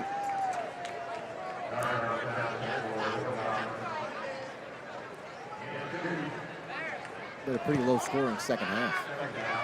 Yeah, only one score coming in this half so far. Came on a 39-yard pass from White to Sloan early in this 4th quarter.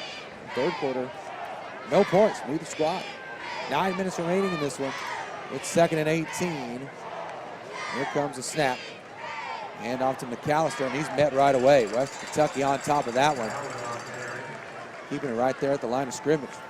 And Charlotte has not scored since the 10:57 mark in the 2nd quarter. And in that 2nd quarter, Western Kentucky scored 24 points of their own.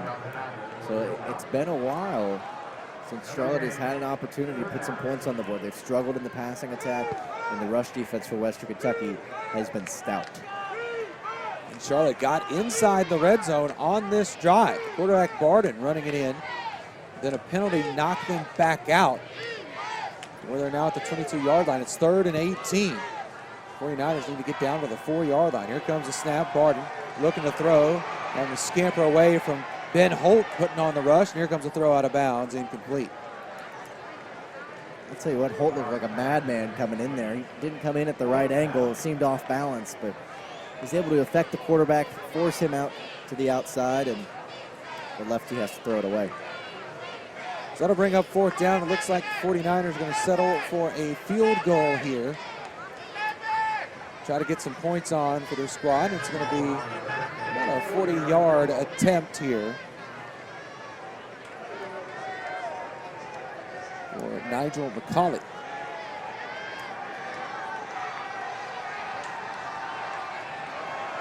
Here comes the snap.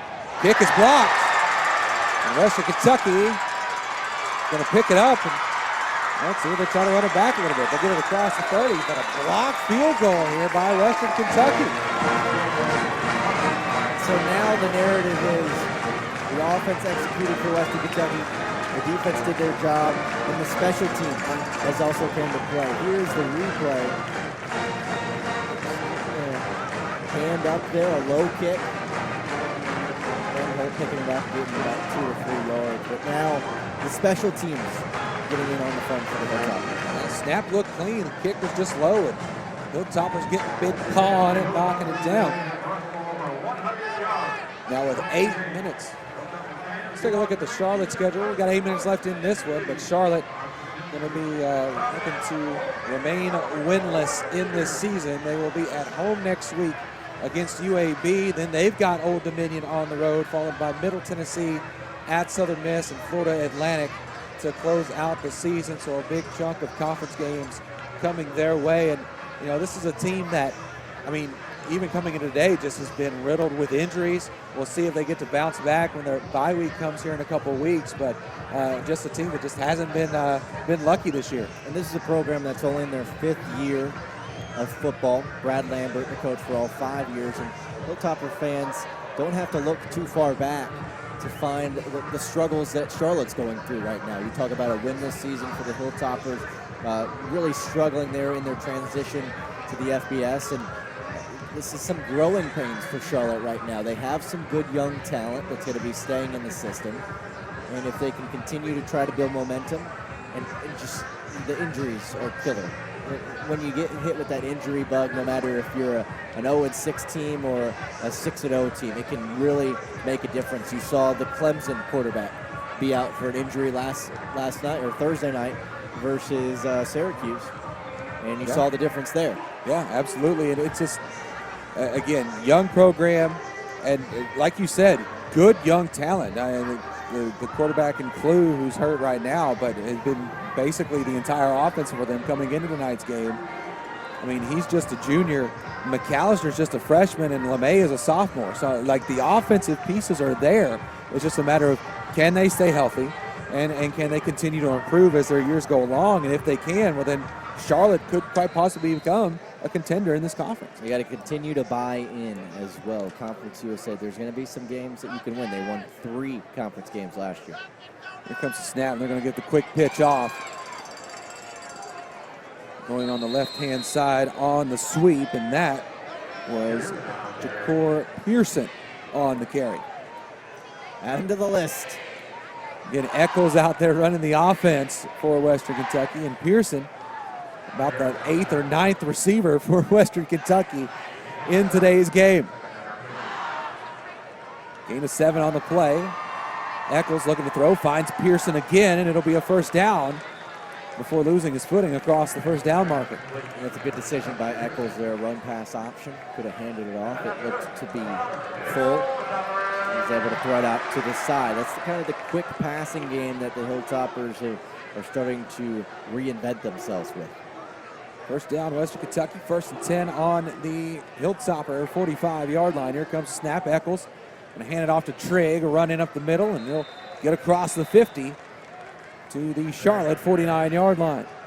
Yeah, I'm a little surprised we haven't seen as much Trigg until the reserves have come in. He did get the start today, or at least it said that he did, and he's a guy that's got a little bit more experience than Moses and a little bit faster than DeAndre Furby.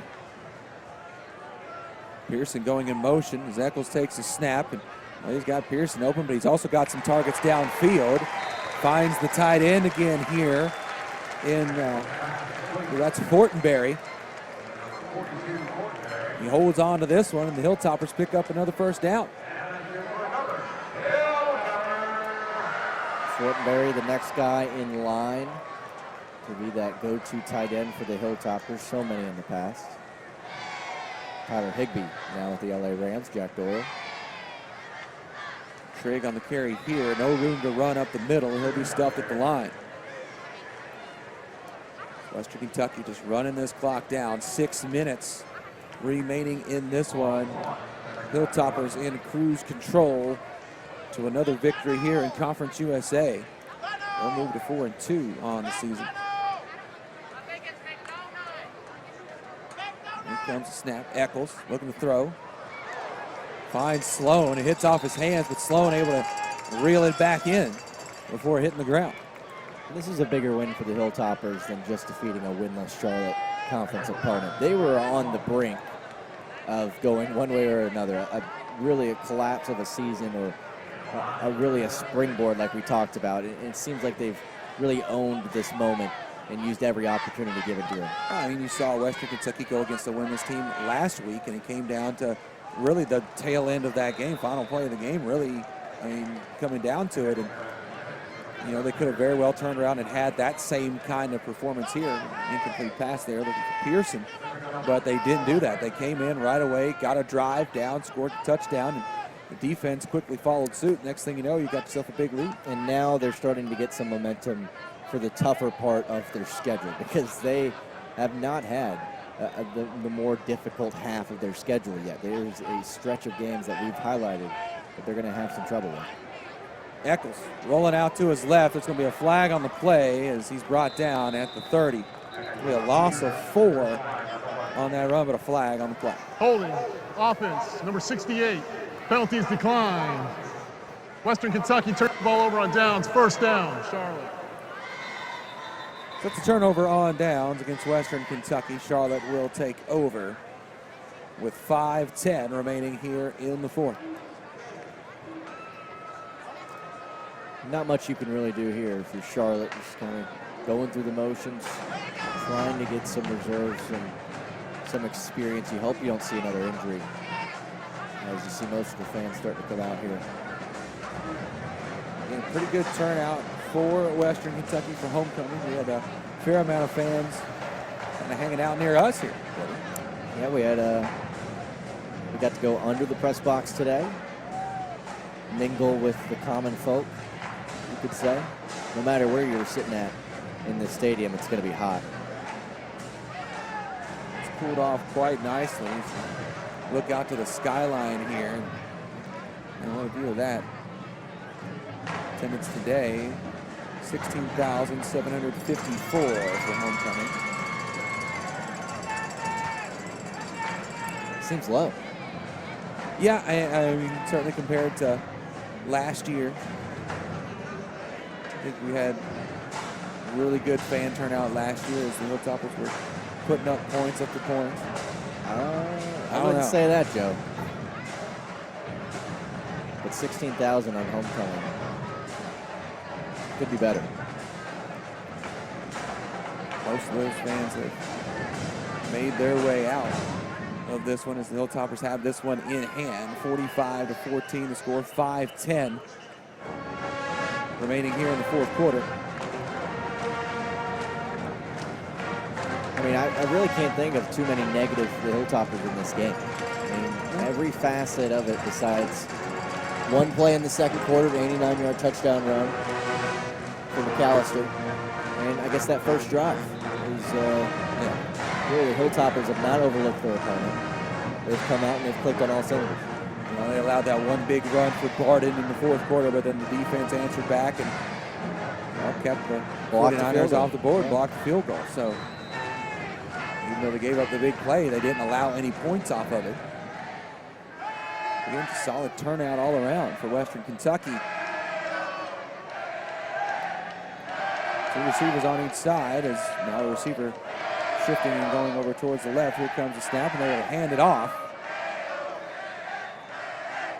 And the run by Duncan. And it looks like the third string quarterback now in the game for Charlotte, number 14. Joe Thompson.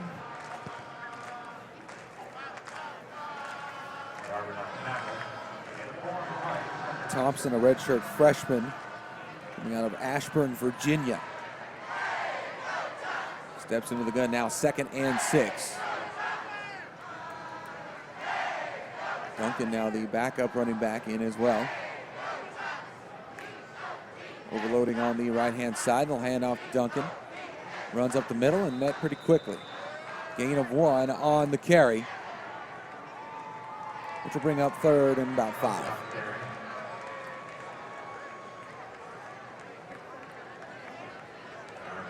This Hilltopper defense really has done what is necessary to get a win in Conference USA. They had their moments, especially in that first drive, but you can tell it's a different kind of animal this year for Western Kentucky on defense.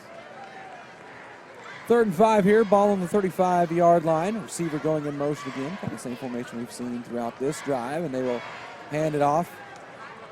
Pick up a few yards, but going to be short of the first. And they hand it off to Duncan on the carry. So both teams content with the score right now. Obviously, you can't change the outcome on only a couple drives. 3:30 left in this one as Hart is out to punt it away. And Eccles Looper out to field the punt for Western Kentucky.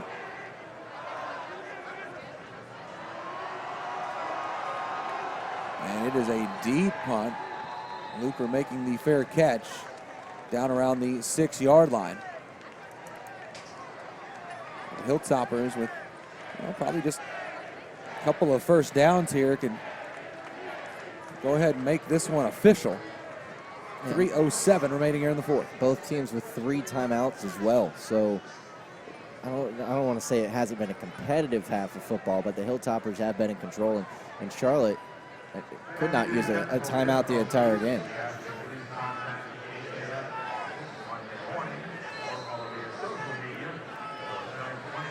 And then the Hilltoppers taking over on offense. Eccles has ran the last few drives for Western Kentucky. We have a new quarterback. And we have a new one here.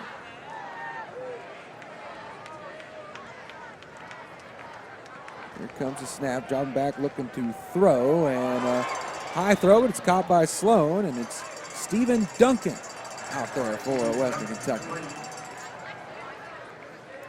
Duncan definitely the long-term future for the Hilltoppers, as Eccles a junior, Mike White a senior. Duncan, I believe, a redshirt freshman.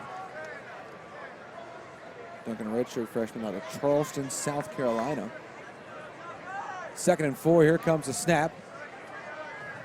They'll hand it off for the run.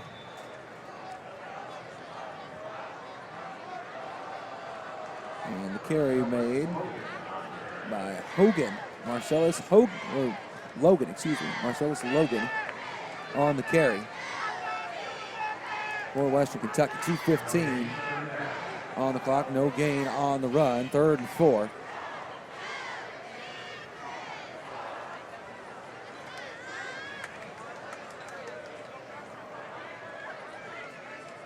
Receiver going in motion, handed off on the sweep run. Got away from one tackler, but there's a whole host of 49ers to meet him over on the sideline. Pearson on the carry. Not a very successful drive there for the Hilltoppers. A timeout. Timeout, Charlotte. They're first. It will be a 30 seconds. So the 49ers forcing a 3 and out here deep in Hilltopper territory, and so they're going to be forced to punt. And Charlotte looking to find just any kind of positive that they can get here at the end of this game, and they should find themselves with pretty decent field position after this punt. Well, Charlotte's had 3 Conference USA road wins over the last 2 seasons, which may not seem like a lot, but it's actually tied for 2nd in the league. They're having a tough season, just like UTEP. But this is a program that, again, like we've talked about, very early, only 5th year Charlotte is having football. Invited by Conference USA even before they had a team in 2012.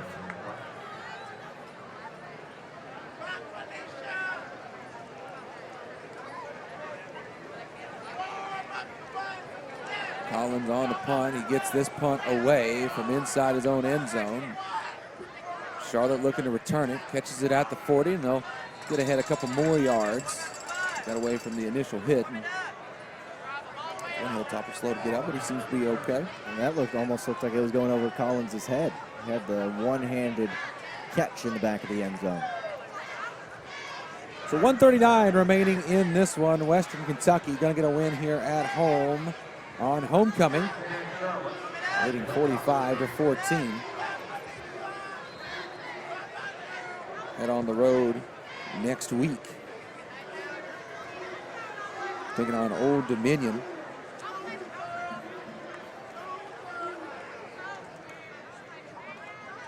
Here comes a snap.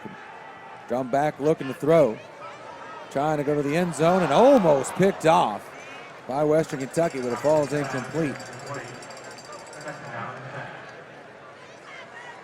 Yeah, he'll see that one in film study and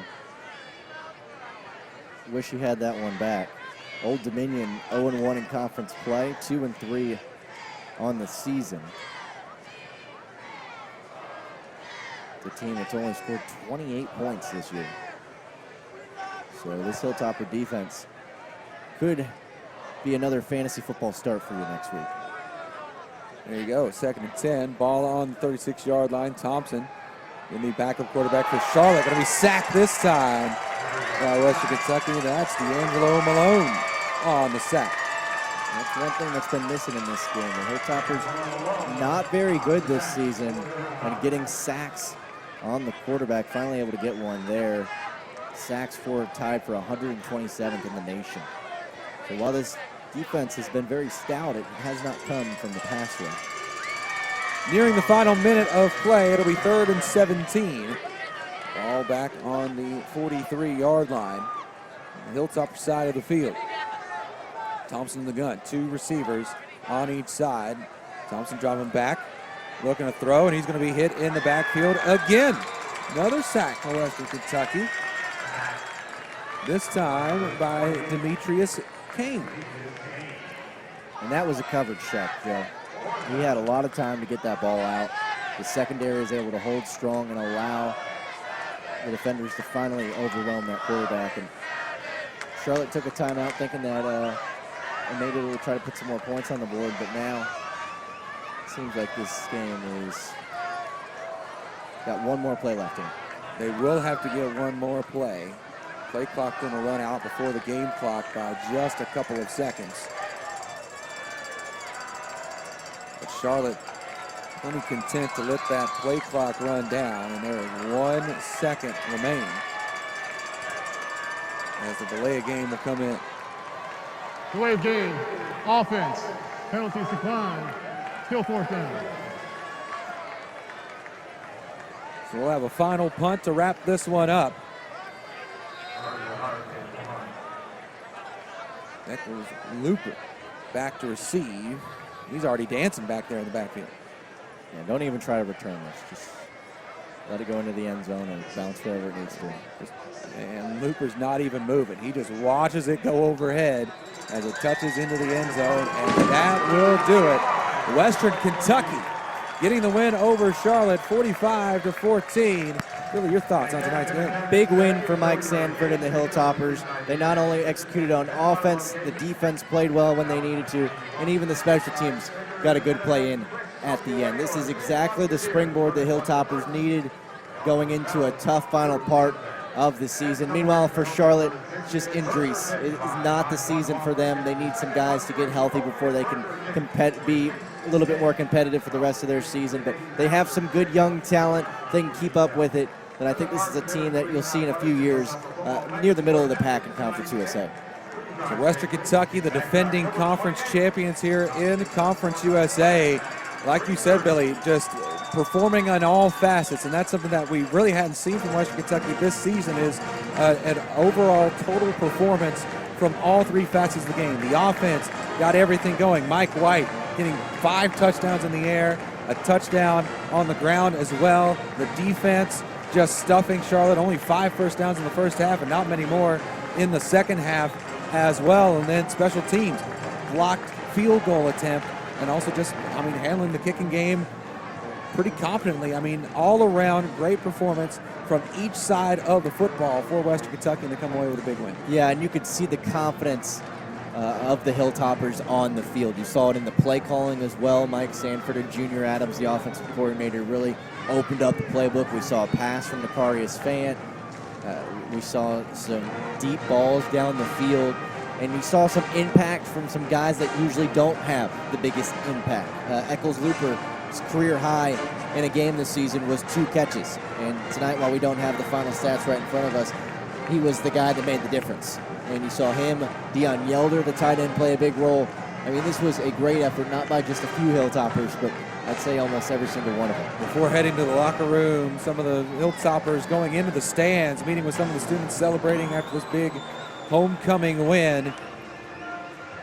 And again, the students pretty pleased to see their Hilltoppers again pick up another win. 4-2 now on the season, as Charlotte will fall to 0-7 on the year. But again, the defending conference champions come out in an all-around performance, dominate this one over Charlotte. It is a final. Western Kentucky 45, Charlotte 14. For Billy Rutledge, I'm Joe Brunk signing off. This has been NCAA football here on Flow Sports.